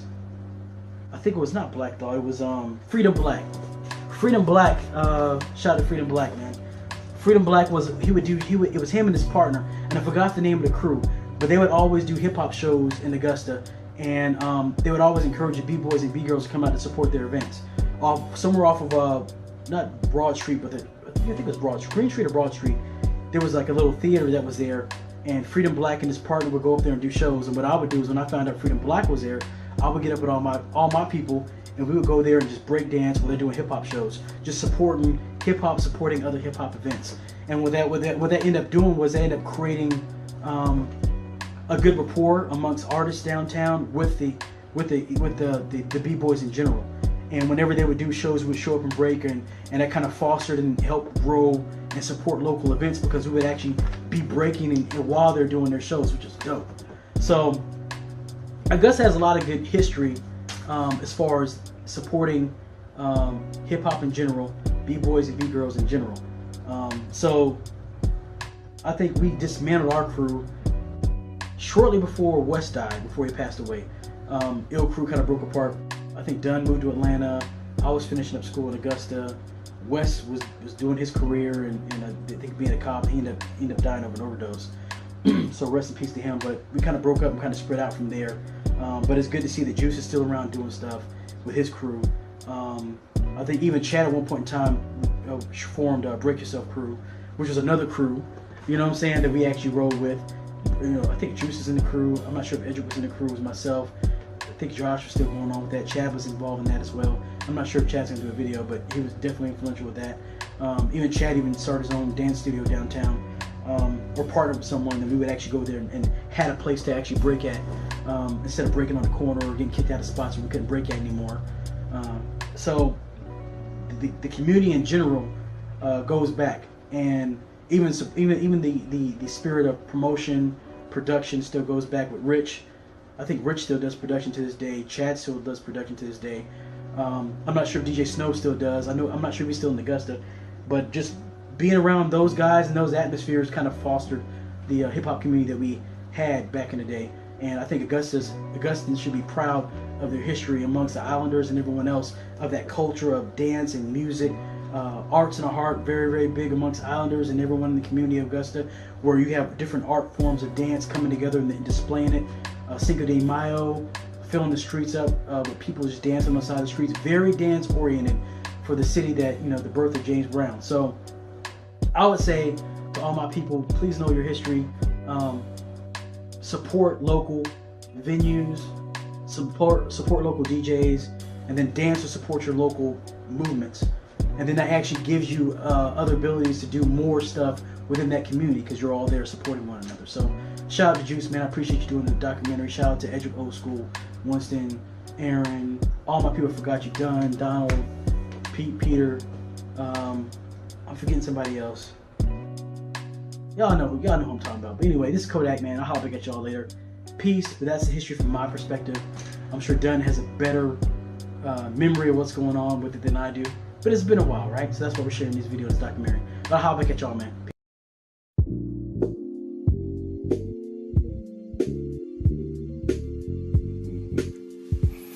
All right, what's up, man? What's going on, dude? Man, not much, man. I guess starting off with this interview, I guess introduce everybody who you are and like pretty much how you got into the whole breaking scene and everything like that. All right, for everybody, for those that don't know me, my name is Dunn, aka Gemini, the Third Vision. That wasn't my original b-boy name from when I first started, but we don't have to go into that. Yeah, unless you really want to know. You just asking yourself. It was Slanted Eyes. I'm glad I changed it. Yeah. So how did you get exposed into b-boying? Well, b-boying in general, I didn't get really exposed to it till about the late 90s, or actually doing it. Yeah. I was actually exposed to more dancing when I was around 7 years old. It's like back in '84. And obviously the inspiration for any little kid was Michael Jackson. Yeah. Watching his famous concert, the Motown concert. The whole moonwalk thing. Everybody knows the whole moonwalk thing. And yeah. that got me hooked. And I just started to follow his moves. But a little bit after that, I believe one of my uncles had a tape. It's not the greatest sources of learning how to b-boy, but it was a start. Right. It was breaking. Movie Breaking with Turbo and Ozone, Boogaloo Shrimp. And, yeah. So it was there where I was really like all into Turbo or Boogaloo Shrimp. Yeah. The whole dance scene in front of the store with Tour de France song. And after that, I just started to just becoming my own and going into talent shows during like 2nd or 3rd grade. Right. And trying to perform at the Filipino parties and stuff like that. So I started winning like little contests here and there, not because it wasn't just because of my dancing. It was because I was young and I was going against older people. They just thought it was like, cute that I went out there and started dancing. I'm kind of surprised that one of the reasons hasn't been because of girls. No, not just like most of other people who start dancing is because they want to impress. No, it wasn't at that age. I wasn't really interested. I was still too young to even care about that. I just wanted to. I like the attention though. Yeah, I love the attention, especially being on stage. And we had a half circle on stage, and everybody had their turn, and I was the only one that was like doing the worm and trying to do some floor moves then. But after around 5th, 6th grade, it tapered off, and I didn't start to pick up until like around 97, 98. Yeah.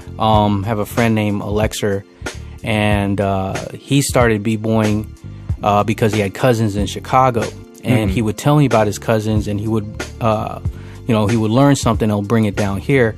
And during the time, I would kind of laugh about it, saying, "Yo, that's old. Nobody does it anymore." But I'm closed-minded. I didn't know. So he started performing at, or at least demonstrating what he had at Cosmic Bowling back then. Yeah. And Cosmic Bowling had like little dance contests at night, mostly like booty shaking or whatnot. Yeah. And when music was kind of in a transitional phase, I guess it was a little awkward, but the whole Mortal Kombat song came out, and every time that came out, he just started to pull in the crowd and started doing, just all he did was it wasn't necessarily a 6-step, it was more of a floor shuffle at the time. And I saw him, and I guess he was practicing because he just started getting all the pull, and everybody was just cheering him on, and it was dope. I was like, I was hyped for him. And it looked good. I was like, I've never touched up on that. I really never perfected, or I never even tried to go beyond that type of hip hop dancing. Right. So, so him and his friend Aaron, well, it was my friend too, but they just asked if I wanted to go ahead and learn. So I started learning at his house. That's where we just practiced, and then we found other places like Augustas State University, the pizza place owned by Uncle Rolly. Yeah. And just at other people's homes, and we would actually just go to these Filipino parties, and just whatever we practiced, we just showed out. As far as trying to get details and everything, I got it from videotapes and all that. So that's just how I learned. Okay. So as far as like, as long as you've been dancing and whatnot, or been b-boying here in Augusta, was there any particular crews that you were in, and any like known members that was in the crew itself? Oh yeah. Well, when we started, we didn't really just have a crew name or anything. We were probably just trying to figure it out. But we had a group of friends, boy Charles, boy Wes, Alexer, a whole lot of other people. I mean, it's just it's a lot to name. Yeah. But we were called the Ill Crew at first, and that stuck a little bit, at least a couple of years. And we just started migrating to any event that we hear about. I think our first event was just this Asian party. It wasn't a b-boy event or anything. It was just an Asian party. And we went there and we just demonstrated, and we actually met some other cats that were b-boying in Atlanta. But as far as other crews, we didn't know that there were other crews in Augusta. They probably were. I mean, historically there were. Right. But none stuck out. I believe there was a crew called Decepticons. I'm not even sure if they're Augusta crew. I think they're from South Carolina, but don't quote me on that. I'm not 100% sure. But there were times that they were, I guess they were supposed to battle us. We would go to a place called Robbie's. I don't even remember if that's even true. I just remember going to Robbie's and just dancing. The same Robbie's that that's still. Oh, wow. Okay. And they still play the same playlist. I went there just recently within this year. I was like, they're still playing the same stuff from 98, 99. That's crazy. But yeah, that's where we actually did our thing. We actually danced, and then we started meeting other people from there, because they're all mostly military folks would go there, and we would meet people that already had a little experience or wanted to learn how to dance. And from there, we would always pull people in, just trying to just get something started, getting to know people, more like networking and stuff. But we got to know people that way. That was during that time. That was the first crew, was Ill Crew. Right. And then we kind of branched off because Wes, it was his idea, and we went for it. He didn't like the fact that there was just too many, but yet there was only a few heads that were b-boying, like truly b-boying, and he was really hardcore. And so we kind of branched out into a crew called Unique Elements. But the Unique Elements was only us. It was only us three. It was me, Wes, and Kodak. Okay. But it was just us three that was able to, we held our own. We went out to clubs that invited us to just demonstrate. I'm not sure if it's Soul Bar or if Soul Bar it used to be called Timepieces. Okay. And I believe that was a bar downtown, but that's our first demonstration. And from there, people just started to recognize us and see us. We'll go to the mall and be like, hey man, we've seen you, we've seen you b-boy and everything. I think that's cool. You guys are dope. Yeah. So, it was a good shining moment. So, because I know that for the longest time you've told me about Wicked Flavors and the coup with that. With Wicked Flavors, that was actually bigger. It was bigger for me anyway. Okay. So after Unique Elements, I kind of went off my own separate way. I stopped dancing, almost like a 2-3 year layoff. Yeah. I moved to Minnesota, and then coming back down here, I met up with Charles again, and Charles said that he was dancing with some new people. Okay. Never met before, and then he was like saying, "Oh, they're dope, man. You'll like practicing with us." So I need to get my my head out, to clear things up. So I just went back to b-boy. I was like, oh my god, I was so far behind. I gained more weight than anything, and I couldn't move. And then I saw these guys. I saw Edric. I met Edric, Juice, and Adrian. Adrian was Lady Tech at the time, and then I believe her name was Finesse before she was Vendetta. Okay. But it was during that time I pulled in Wes back. Wes was a cop at the time. Okay. But he stopped breaking, and when he saw me come back, he started saying, I want to get back into it. Yeah. So we pulled him in.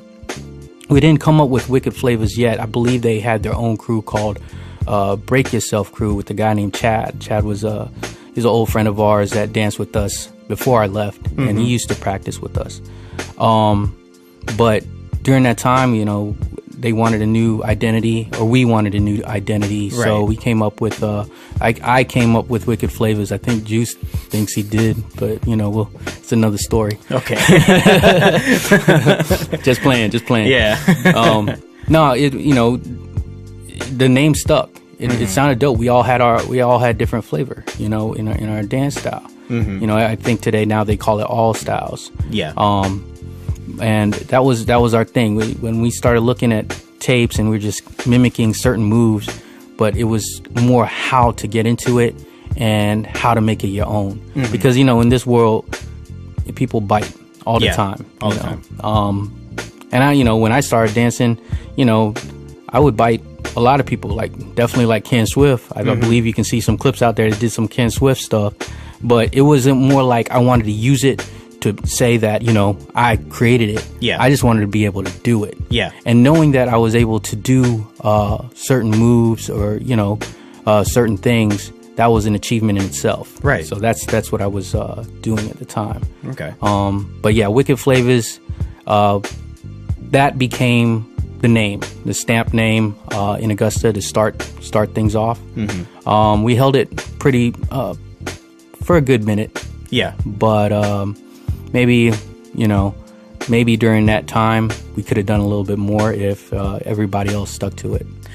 Was there any competitions that you guys did to kind of represent the name? Yes. Okay. Truthfully, the name, yes. Right. I believe Edric and Juice, they entered Break Atlanta. Oh wow. Held by 3 Dot Entertainment in Atlanta.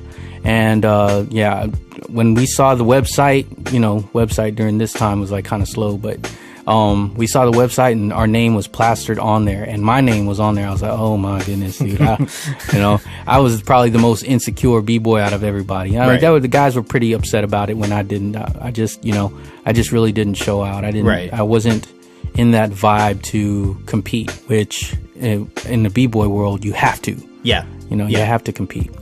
But I get stage fright. I think for me, when it came to dancing, it was just where I was most comfortable at. But during that setting, I just felt like I didn't have it. Right. This is on a personal level. Right. But they actually competed. Edric competed, Juice competed, using that name. I believe there were other people that I wasn't familiar with that competed. There's a guy named Nocturnal. I knew Nocturnal. Doug is his real name. Okay. We had a b-boy Hazard, which his name's Eric. These were good guys, man. When it came to Wicked Flavors, you just love hanging out with them. That was my thing. I loved hanging out with them. Yeah. It was more family than anything. Just a group of friends you just love to hang out with and dance with. Yeah. But and then even during that time, the name just started to stick and more people started getting interested in Augusta. I don't know exactly how far it went when I left to Atlanta, but I believe the name was still floating around. Okay. Was there not that you haven't really, or after the break from b-boying and from Wicked Flavors and you wanted to sort of come back into it, I know that you had taught a few people that we knew personally and whatnot. Do you feel like you had any sort of influence towards the newer generation?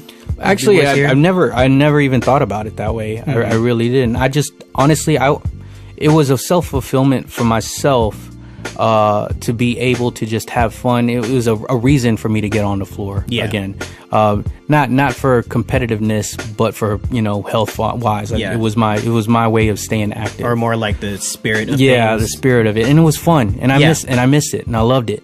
With these younger guys, just for each break that I took, that level was always raised. I was like, whoa, always. Yeah, it's always raised. I believe the first time I started b-boying, nobody was really around, so I felt like I was on top of that chain along with Kodak, and because nobody was doing it. Yeah. Then when I came back, meaning Edric and all them, I saw them. I was like, oh man, dude, there's more to it. You know what I'm saying? So it took me to another level, and it was I believe after 2003, 2004, 2003 to 2005. I believe that was my best time of b-boying. I started absorbing more. I started coming to my own style. I was stronger.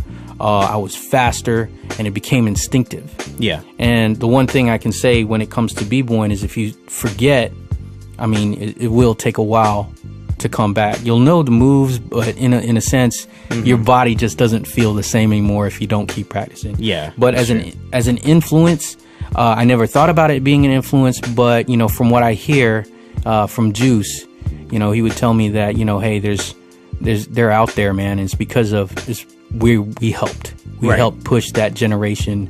And even though I'm not known, well known, a presence is felt. And when I hear my name and they recognize my name, it's an honor for me to feel that way. Yeah, that's awesome.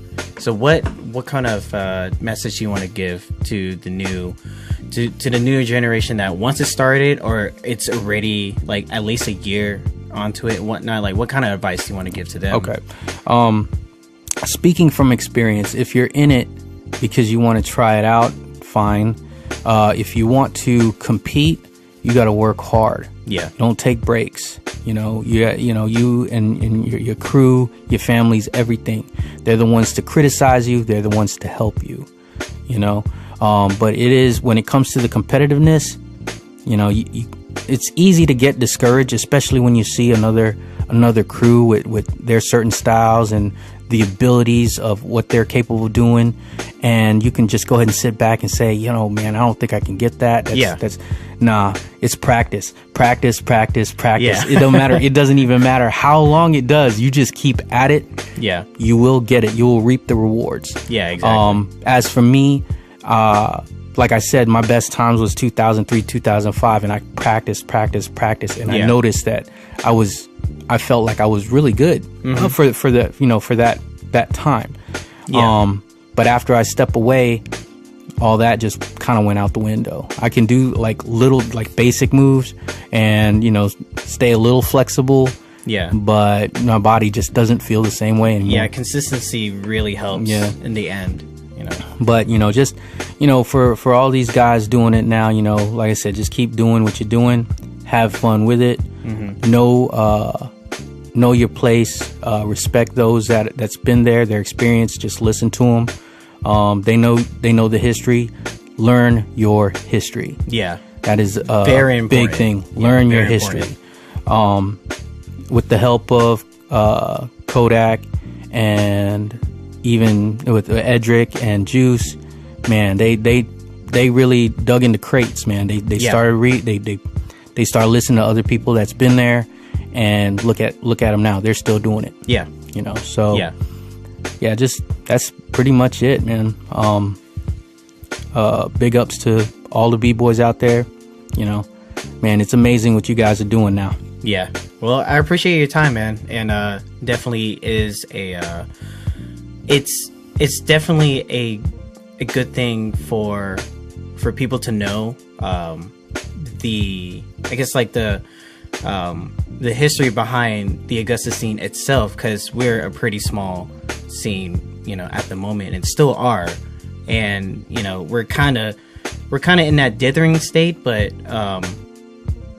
with mixed motion, with Edric and mixed motion doing really great things. Now they're performing for the Atlanta Hawks. Yeah, which is amazing. That's amazing. And congrats to you guys. Yeah, exactly. Yeah, definitely. And then with Juice making his own crew with Twisted Elements to help out with all the other unknown dancers that we've had that we've never known here in Augusta. Like, now they get to shine and showcase what they exactly what they got. Exactly. Like they're definitely trying to push the Augusta scene out there, which is great. It's beneficial for everybody in the end. But the thing is we were always known on this side of town that we were left behind. It's just things come slow. Yeah.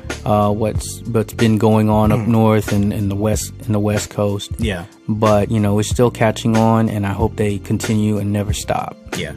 Okay. Well, I appreciate your time, man. All right, man. For sure. Thanks. Yeah.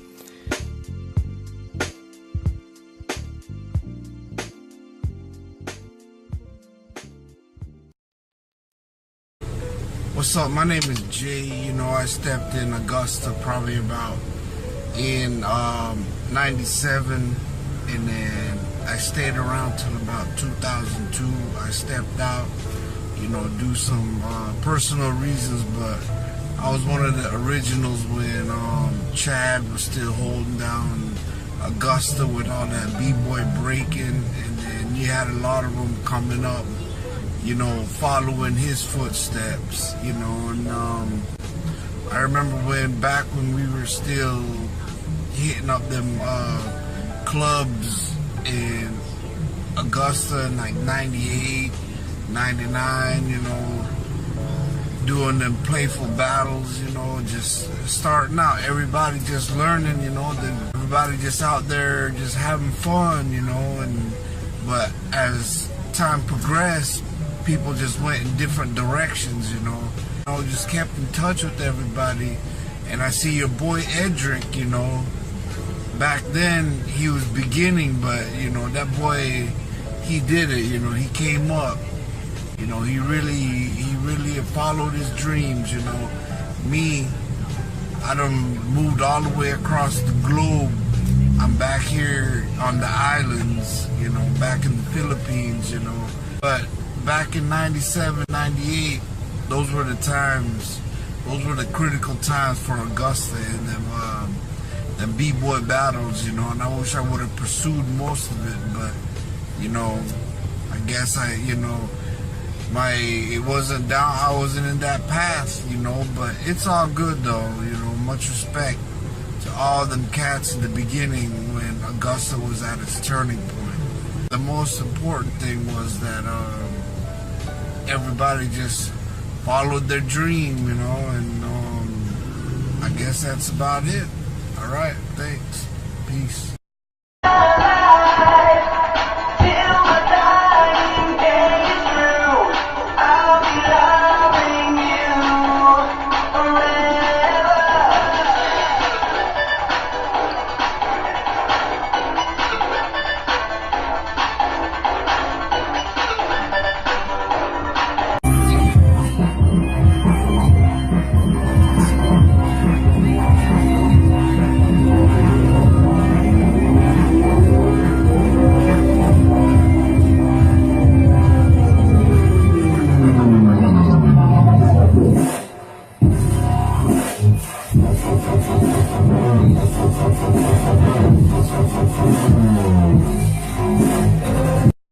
What's up?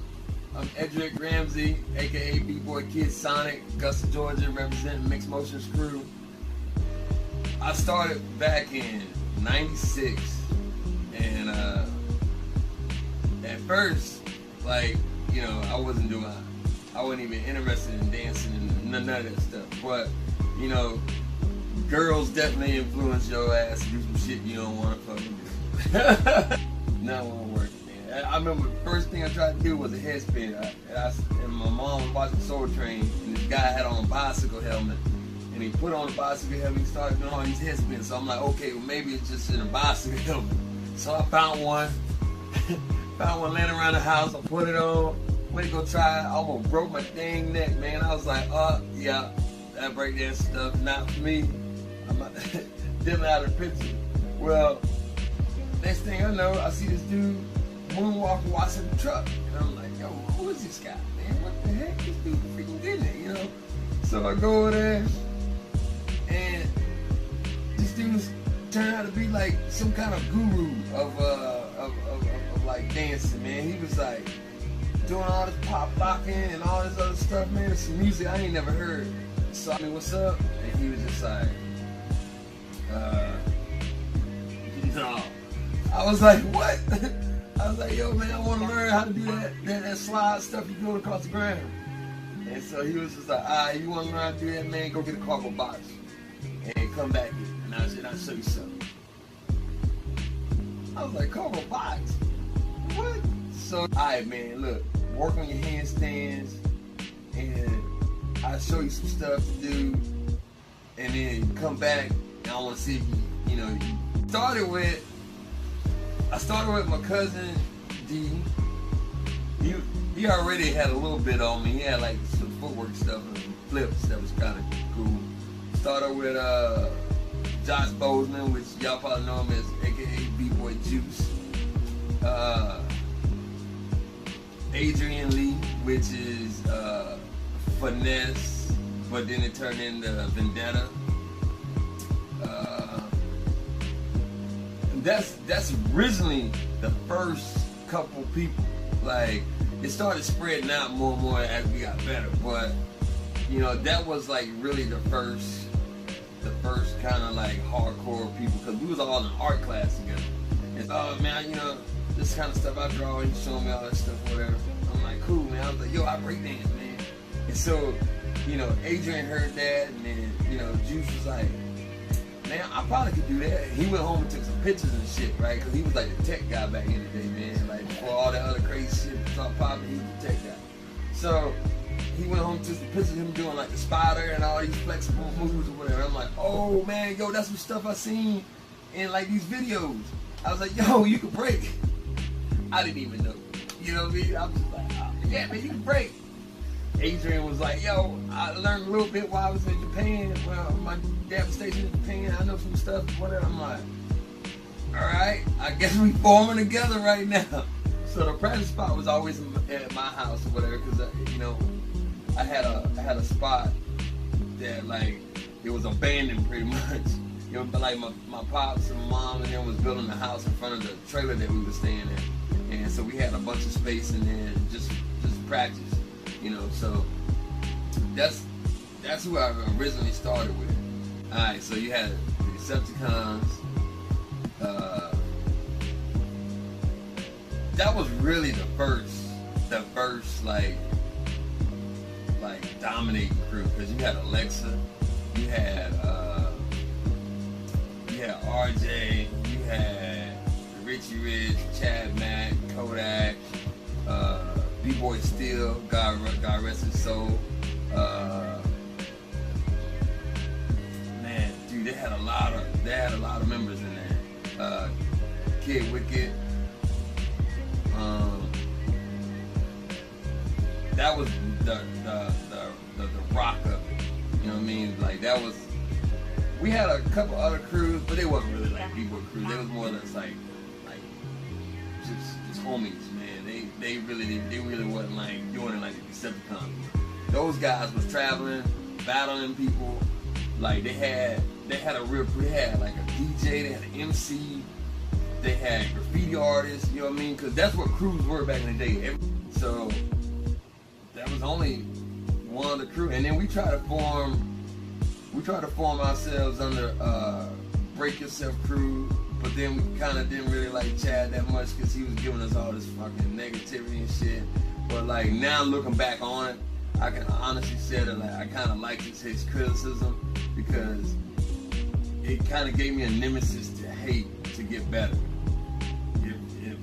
If that makes any sense. Like I was always a person that like, if you hated on some shit I did, I would really like it, because I was like, oh shit, you got me, nigga, let's go. So I'll never forget the day that it really changed my life. And we was in Chad's studio apartment, and like this was the moment that, you know, because back in the day I was called Bubba Love. My brother couldn't, you know, thinking nothing else. He was watching another professor and was like, oh, Buddy Love, we're gonna call you Bubba Love because you get all the girls. So anyway, that was the first name. Thank God that they changed it to Kid Son. But that was the first name. Anyway, so I remember sitting up in his freaking apartment, in his studio apartment, and we just got through doing a downtown little street performance thing. All of us, right?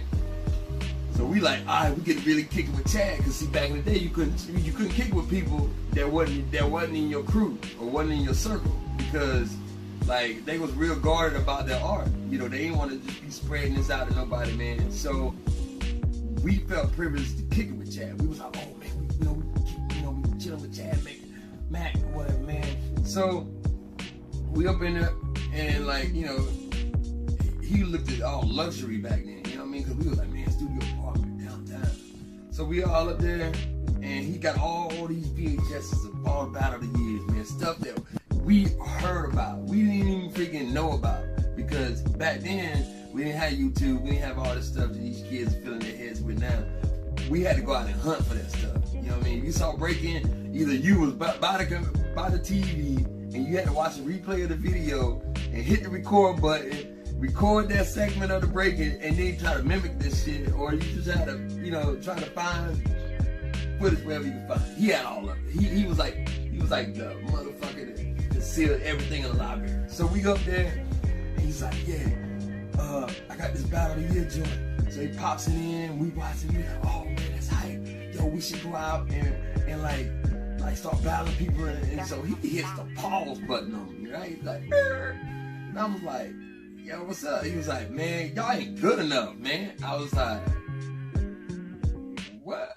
What the fuck? I was like, dude, we just made you all this money. Cause keep in mind, we used to be downtown breaking our butts off, right? And Chad only had like a couple moves. You know what I mean? The better we was getting, the more it started exposing him as, dang man, he ain't as good as I thought he was. You know what I mean? So in my head, I was like, man, this dude talking smack. And we was out here killing it, and he couldn't did it without us. So, I mean, why are you telling us that we whack? Okay, you telling us that we whack?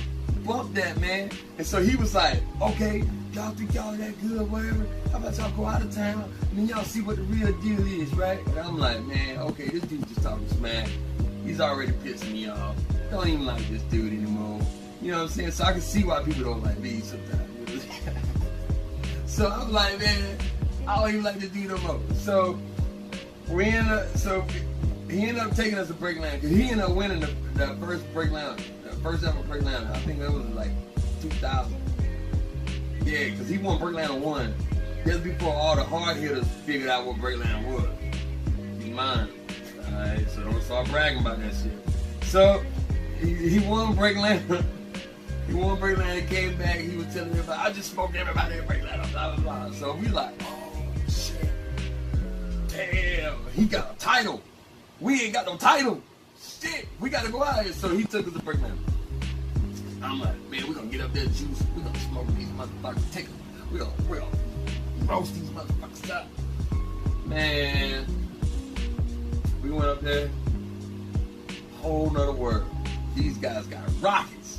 These motherfuckers are flying everywhere. Air flag. We ain't never seen air flag. What is that? Pikes. Freaking headbands forever in your face. Like, oh, and keep this in mind, you had to sign up online, so you already signed up. Ain't no backing out now, buddy. Ain't no backing out now. So I was like, oh, snap. We going in. We got to go into this joint. So we go in. Next thing you know, freaking we get smoked. They ain't even make it out of prelims. We got smoked in the ciphers way before the prelims. All right. Went home. I'm like, yo, did you see all that? We got roasted, but we gotta go hard, dog. We gotta go even harder, man. Dude, the more and more I saw stuff like that, the more and more it just fed the fucking, like, it just fed me to get better, because there were more doubts. It was more like things in my head that I'm like, man, is this really for me? I think it is, because I like the intensity, because like I always liked it rage, man.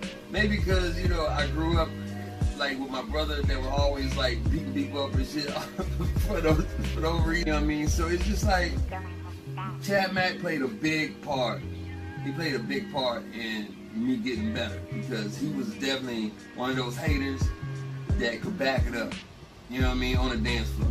And you know, I remember when Old School was was teaching me, he told me, he was like, man, the only way for you to be better and to be the best is you got to take out everybody in Augusta. Don't even, so there's a formula, and a lot of people don't know this formula, all right? And I can see it in the new generation, they don't know this formula. All right, so the old way, and it still works today if you do it right. The formula is you take out your city, right?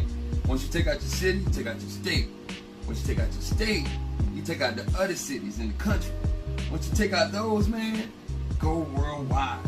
Go world, like you start freaking, like, because then you have the respect, you know what I mean? And see, back then they called it a scene because everywhere you went, people saw you. So you were the hip hop scene. There was no doubt about it. If you ask anybody about Chad Mack, dude, I don't care if it was some Joe Blow on the street, they'd be like, yo, Chad Mack is that dude. That dude, man, yo, you talking about him? Like, he already won before you even took him out, because he had all the people behind him. He had all the connections. You know what I mean? That's how Old School was. Old School Like the dude that taught me, he could get in anywhere for free. He could. People, I mean, we were going to Atlanta. People just giving him car parts and like hooking them, like Godfather customers in Atlanta would just let him just walk up in there behind the back. Or he had all this clout. You know what I'm saying? He had mad clout. So that's when you know somebody has really been putting in work, man. Because if people don't see you out there doing your thing, doing stuff for the community, man, you're not building this. Like you're trying to come up now in this world as a b-boy. It's more accepted, all right? Way more accepted. So it's not gonna be the beast that I know. It's gonna be a more softer, more tame beast. So in a sense, you're already coming up with a default, all right?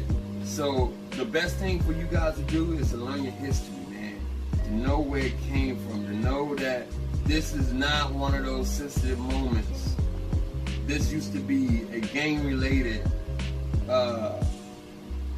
like neutral zone. Like this was the thing that brought two gangs together that had guns and knives and ready to go kill each other. They would send out their best dancer to dance it out and have laughs and stuff afterwards. You know what I mean? Because yo, this guy just smoked this guy. You know what I mean? It had a gang mentality. So what I'm trying to say is, like, you guys can't come into this thinking that it's step up. You can't come in here thinking it's some movie. This ain't a movie to some of us. You know, like we really live and breathe and eat and sleep and shit this shit. You know what I mean? Like we non-stop. This is a lifestyle. This is not no fad, no hobby. So don't wake up thinking that, oh, like I said, you know, it's easy to live b-boy life in mom and pop house, or you know, you're doing your thing. So we had a really tight crew. You know, Vendetta was leaving to go to Atlanta because she had college. You know, so that was understandable. And the more she was out there in Atlanta, the more she found a new crew that she called family, which was Burn Unit. And me never really having my own little posse to kind of kick it with, man, because dude, I was hanging around these guys through pretty much most of my high school year.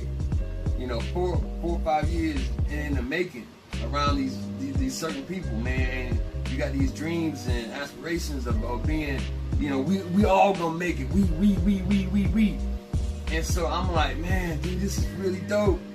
And next thing you know, life starts happening. Graduated high school, and Vendetta was the first one that I saw kind of already found a new lane to go into. And I was just like, oh man, I really didn't like it, because I was like, this on your little sister, man. You know, and you know, next thing you know, Kelly, he started venturing off. He went a whole nother route too. He left breakdancing. It was almost like a pastime. And so with all these videos and all these like people that, you know, I met through these years and everything, was telling me all this great stuff about breaking, they pretty much like hypnotized me to believing that, you know, this crew bond is bigger than ever, man. It's you know, there's nothing, like my boy Armory used to tell us in Mixed Motions, there's nothing above the crew. Nothing's above the crew. So I believe that, you know what I mean? And when I saw Juice, and I saw, you know, Kodak was, to me at that time, Kodak was already a grown man. I mean, even though he wasn't like old, he had a family, he was in the military, you know, he had things that was happening in life, so he wasn't practicing it with us as much.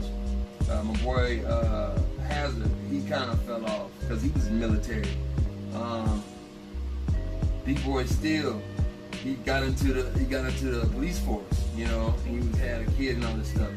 People lives started changing, you know. Juice started, you know, dating chicks, getting serious, and like, you know, he started like seeing like a whole nother avenue on which he wanted to pursue, you know. And it was just like, dang, man, I feel like all these people, you know. And then D, he was running around the wrong crowd. He was kind of lost, you know. So it was just like, man, what's happening, man? And like all these opportunities started like approaching, and I'm like, man, yo, we need to stick together because there's other people, other dance people that are forming together, starting to, become a crew. Like Unique Theory was a choreography crew, and they was always at the club battling, man. And I used to go to Club Deep with my crew, that we call Wicked Flavors. We was rolling deep, and next thing I know, it was just me up in the clubs battling these dudes, man, getting, smoked by these choreographers and all this other stuff, and I'm like, man, these dudes got routines, because that's the first time I ever got smoked by choreographers, man, when people had routines or whatever. So I'm like, man, I ain't even got nobody to do routines with. I ain't, I don't know. So it kind of hurt me to see that, like, the people that I really, really respected and like really looked up to, man, that had to have your back no matter what, like not be there for some of these battles, man, for some of the stuff that was unfolding. So, I joined up with Unique Theory because, they didn't have no breakdancers, so they was like, yo, man, it'd be dope. And I met this guy, Monty, man, God rest his soul too, man. And me and Monty and Boo was like a force to be reckoned with at the club, man. And we started going to clubs, and I felt like a little bit of a, a little bit of a crew then. I'm like, oh man, this is what's up. But then I met Frantic, and I battled this dude in Colombia, because I'm still traveling, still doing the thing, man. But I'm also kind of like, man, I wish, my real homies was here. So I'm battling. And I'm like, you know what, I'm gonna get down with these dudes, man. Mixed motions, because they seem legit. They got a real family. They real tight. You had Armory, you had Willie B, you had bboy Aztec, you had Frantic, you had who else was up in that jump, man? Oh, you had dang, I can't even think of his name right now, man. Oh man, got brain fart, but he used to pop. Oh man, they called. Oh, I forgot his popping name. Oh, he's gonna hate me so bad for that. And then like we always hung out with Tim Nice too, so it was kind of dope to hang around, Tim as much, because Tim was like family, you know what I mean? So it's just like I found my own little crew now, and I'm rolling with these guys, but now they got different rules, like Frantic used to be that dude that'd be like, yo, you going to a jam, you're gonna have to drive yourself, even though they're going the same way. What? I didn't get it, so it's just like, but the more and more I started understanding, they was building me up to when they leave, because they were getting older. They were, Armory, he had a family, all these other people, so it's just like, I came in as the youngest member, me and Aztec, and so it was just like, okay, now, coming into this, these guys are preparing me for when they leave. Unlike the people that I grew up with, just dip, So eventually, I met my other brother, Grins, and after everybody here in Augusta, man, pretty much fell off and stopped trying to kick it, and like, it was almost like fighting. It was almost like fighting dream killers, man, because okay, so Augusta is like one of the biggest dream killers ever, and this is why I'm gonna say this, all right? The reason why Augusta is the biggest dream killer is because you can have a dream, but there's so many people that never make it out of Augusta, or never see anything bigger than Augusta, or ever want to contribute anything bigger to Augusta, that they lose hope in themselves. So when you have a dream that they never seen before, but they probably, like it on TV or whatever, they'll be the first ones to put you down on it. And they'll be the first ones to tell you that it's never gonna happen. And they'll be the first ones to be like, oh, you're doing that, oh, well, blah, blah. So I watched, Juice get consumed with it, with all the hype of like, oh man, you need a real job. Oh, you need to do this, support your family. Breakdancing never gonna do that, blah, blah. So all these like people coming in with so much hate about something that you love to do, you lose the love for it, because it starts looking like a reality instead of mirage. You know what I mean? Because there's been a couple times where it almost hit me to the point where I'm like, should I quit? I gotta see it through. Something's gonna pop off. You know, 2004 hits. I go to, I went to City vs. City with Frank. Started seeing other b-boys, started talking to these guys. And everybody's on the same wavelength. You know, everybody's going through the same thing. Even in other cities. You know, I had the privilege to be in Chicago and see other, because it was City vs. City. So you had Boston, you had all the top b-boys from all over the country there.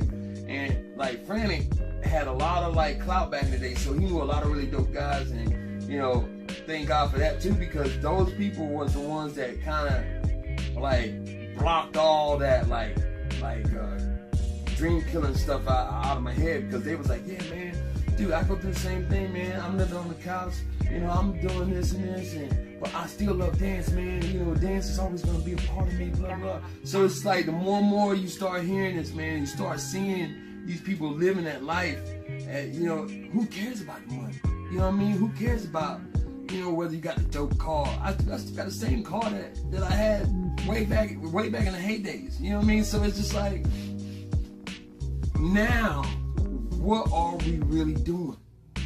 You gotta think, okay, if it's about proving it to yourself, you know, who cares? But everything that we do, we try to prove to someone else. So those dream killers, they got a comfortable job. They're not out there chasing their dreams.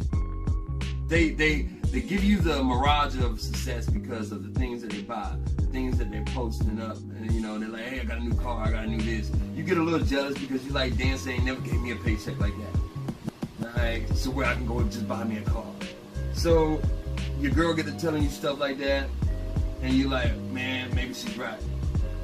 You know, but once you start understanding that you don't care about all these necessities, that you're trying to get better at your craft, and that when you get better at your craft, someone will pay you to do what you love doing. Like, that's a really hard life to live. And I can understand why, you know, Juice, you know, quit and he had to go do all this other stuff, because it's not just him anymore. It's other entities, like family, like girlfriends, kids, you know, like they need support, you know, and believe it or not, dancing is not gonna do that. You know, if you really wanna be successful at anything you do, you have to either have a really strong will or someone that's really gonna be there to support you. Because a lot of people say they're gonna be there to support you, do some things and stuff, but they're not. But you gotta have the key thing, and that's like the will to know that my vision is gonna be a lot further than what they're seeing me right now. You gotta know that. It ain't no thinking it.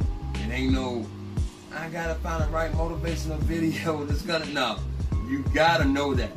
When you start whatever you're doing, I don't care whether it's knitting blankets, whatever you start off doing, you gotta know, you gotta see a vision further than what other people are seeing. Because if you don't, you're gonna start seeing their vision. You're gonna start believing that shit, and you're gonna quit doing whatever the fuck you're doing. So I had to get out. I had to stop hanging around Juice, man. I mean, I hate to say it, I had to stop hanging around Juice. I had to stop hanging around everyone that was getting brought up into that cult of, man, it ain't gonna happen, it ain't gonna happen. Look, we've been doing it this long, we've been doing this long. But I was seeing something totally different. I was having dreams of me on stage. I was having dreams of me waking up in crowds of people. And it didn't happen right then and there.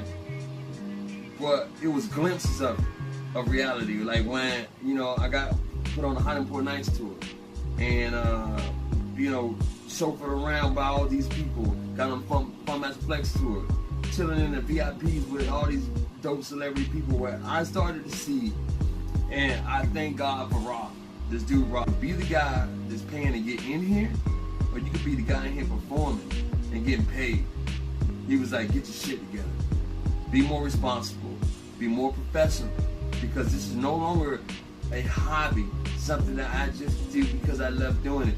This is now your lifestyle. And a lifestyle is something that you can say that I can survive off of dance. You can't say dancing is a lifestyle and you're working at McDonald's, but you're dancing in the garage. You can't say that, man, because now McDonald's is a lifestyle because it's funding what you're doing on the side. You know what I mean? A part-time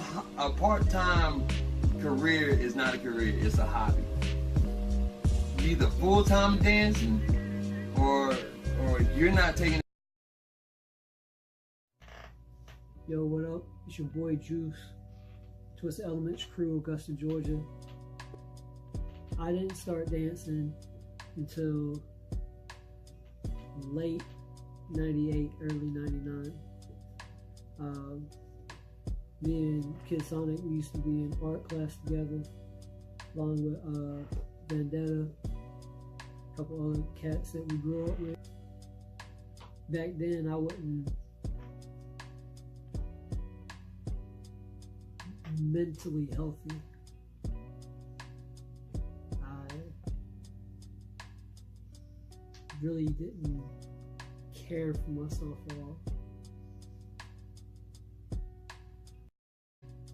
I got bad to the point that I tried to hang myself.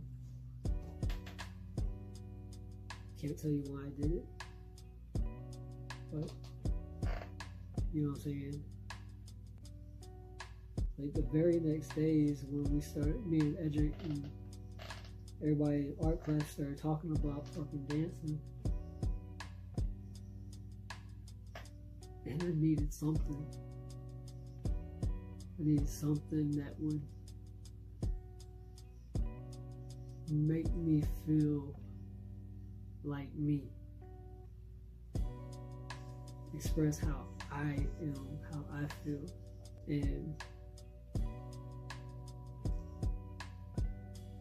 I took a chance on b-boying. You know what I'm saying? I've always grew up watching Beat Street and Last Dragon, Body Rock. You know what I'm saying? And always wanted to do it, but coming up in Augusta, Georgia, there was nobody here. We didn't have internet or anything like that, so the only thing I had to go off of was VHS tapes and doing the pause, trying to figure out how they did the 6-step, how they did a windmill, how they did transitions. Like, we went through any tape we could find and try to teach ourselves how to do this. And whenever I met up with Edric and Adrian and my boy D and Eddie Kane back in high school, like, I finally found that brothers in arms that you only get when you're battle tested together. And you know what I'm saying, we've been through some shit. You know what I'm saying? And yeah, that was 99. That's when we first really started hanging out. Used to go after school, go over to Edric's house for about an hour session, hop in the car, drive work, get off about midnight, drive all the way back out to Edric's house, session for about 5 hours, go home, take a nap for about 30 minutes, get up, get ready for school. And that was every day. That was how we did it. And I was terrible. But yeah, I finally found my first family. And at that point in Augusta, it was towards the tail end of the Decepticons. About really the only other crew here before we came on the scene. And there's one other crew, I can't really remember the name of the crew, but it was all the Filipino cats. They had a little group, I want to say they called themselves the Island Boys. I can't remember. But like when we first started, like our big jam was going to the rave on Friday or Saturday night down at the Garden City Convention Center. You know what I'm saying? That used to be the spot. Yeah, they used to hold hip-hop shows there. They used to hold raves. That shit was really nothing but an abandoned, was a bowling alley or something? Anyway, like that was the first spot that we really got to go to where we could, you know what I'm saying, meet other dancers. We started hanging out with Chad Mack. He was proclaimed king of Augusta at that point. Couldn't go anywhere without somebody asking, oh, do you know Chad? Blase, blase, you know what I'm saying? And he was also a big promoter, so he was throwing some dope jams also. So he was the man around town. So we started hanging out with him and started, you know what I'm saying, learning a little bit. Started hanging out with the guy who introduced Edric to it, which was Old School. And then we eventually started hanging out with Kodak, bboy Still, and Dunn. And when we hooked up with Dunn and Kodak, man, that was a huge blessing because they were the real deal when it came to hip hop in Augusta, hands down, period. You know what I'm saying? They had the knowledge, they had the skills, you know what I'm saying? They had the passion. And when we got with them, that's when I really started to love dancing. You know what I'm saying? Kodak was the biggest inspiration to me. Cause that boy, like, the way he moved and how he could adapt to anything was amazing to me. And you know what I'm saying? He's a good, strong, family, Christian man. You know what I'm saying? So I can look up to him like I can't other people. You know what I'm saying? He's always been the vision of what I wanted to be as a man, as a b-boy. You know what I'm saying? And so when we hooked up with them, yeah, we started getting into little arguments with Chad here and there. Because, you know, we had started up Break Yourself crew with Chad. And we ran that for probably about a year. But we just kept bumping heads with Chad. So we eventually decided we was going to start up our own crew. And we ended up calling it Wicked Flavor. It was me, Edric, aka Kid Sonic, my boy Little Wiggles, my boy Tigger, Kodak, Dunn, Old School, you know what I'm saying, and a few others that I'm sorry I can't remember your names right now, but you know what I'm saying, we were squad deep. We had everybody had their own unique flavor and style that they brought to this dance. Nobody looked the same, you know what I'm saying. Everybody loved all elements of hip hop. Everybody was just on that genuinely good level, and we started venturing out and going to, you know, more jams and stuff like that, and seeing what it was really like. You know what I'm saying? I didn't start getting good until about 2001. I started getting kind of decent. We had Wicked Flavors going, and we was rocking that for a hot minute. We actually started winning a couple of little small jams, nothing big. You know what I'm saying? We started linking up with people up in Columbia, a couple cats in Atlanta, a couple cats in North Carolina. So we started actually traveling and going to battles. Because back then, all you had was word of mouth. You had to be at a jam to get a flyer for the next jam. If you wasn't at that jam, you didn't get that flyer. You didn't get that flyer, you didn't know where the fuck the next jam was. You know what I'm saying? I remember going to the gas station and buying like a whole bunch of $10 phone cards because we didn't have long distance on our cell phones because we didn't really have cell phones, so we had to use pay phones. And when you had to use pay phones, you had to use freaking phone cards so you can call long distance. And it was cheaper to just buy a $10 card. But I'd get those things and I started calling everybody we've ever met. Yo, when's the jam? When's the jam? Where y'all gonna be at? You know what I'm saying? So we really had to hustle just to get to a jam, just to find out where jams were, just to let people know who the fuck we were. And we come from Augusta, Georgia, home of James Brown, godfather of funk. You know what I'm saying? And nobody knows any dancers to come out of Augusta. That's some bullshit. You know what I'm saying? So we made our mission to let people know that we rep in our city. You know what I'm saying? And you know, we did a lot of good stuff with that. Started getting involved in the community here in Augusta a little bit. Started feeling like, all right, this, you know, life hits you and you gotta make tough decisions. You know what I'm saying? Me, you know what I'm saying, I was thrown into fatherhood like almost overnight. You know what I'm saying? And I don't regret it one bit. But when you're in those situations, when you come from nothing, it takes everything to provide for a family.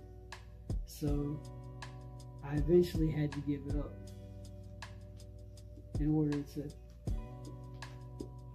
find a way to provide for my family and allow me to still be me. And I stopped in 2003, and it wasn't until 2013 that I came back to this dance. And I regret those 10 years that I missed, because this truly has been the only thing that saved my life outside of God and my family. You know what I'm saying? Throughout my life, every time shit just gets to be too much, all I gotta do, throw on a jam, get down, and leave it for God to pick up. You know what I'm saying? So all I want to say to the next generation is, remember where you come from. Heritage means a lot. Respect your elders. Even if you don't like what they gotta say, respect your elders, because they're your elders. They know more shit than you do. I don't care how smart you think you are. Just find a way to be you with whatever style of dance you choose. Just find a way to be you in that dance, because there's too many copycats out there. And take it from me, if you try to dance like anybody other than you, you're just putting yourself in a prison that's going to be an empty void. If that makes any damn sense. Who knows? Anyway, I just want to say I love each and every one of y'all. I appreciate anybody who watches this. I just wanted to get some type of documentation of the people that built this scene here in Augusta. We still ain't got a scene yet, but we're working on it. You know what I'm saying? So I don't want, when we reach that point where there's battles going on in Augusta like every month or every other week, I want the people here and the people out there to know who started this. And the main one who's got it to this point is Kid Son. You know what I'm saying? Me and him, we've had our bumps in the road, you know what I'm saying, our disagreements, but we brothers, we're family, and we love our city, and we love this dance. So remember, this is life for a lot of people. I can honestly say it's not life for me. It was at one point. Now my family's my life. But it doesn't change the fact that I love this dance. I love my culture. And I'm going to continue to do it until God carries me home. I don't care if I look corny. I don't care if y'all don't like it. I'm going to be me.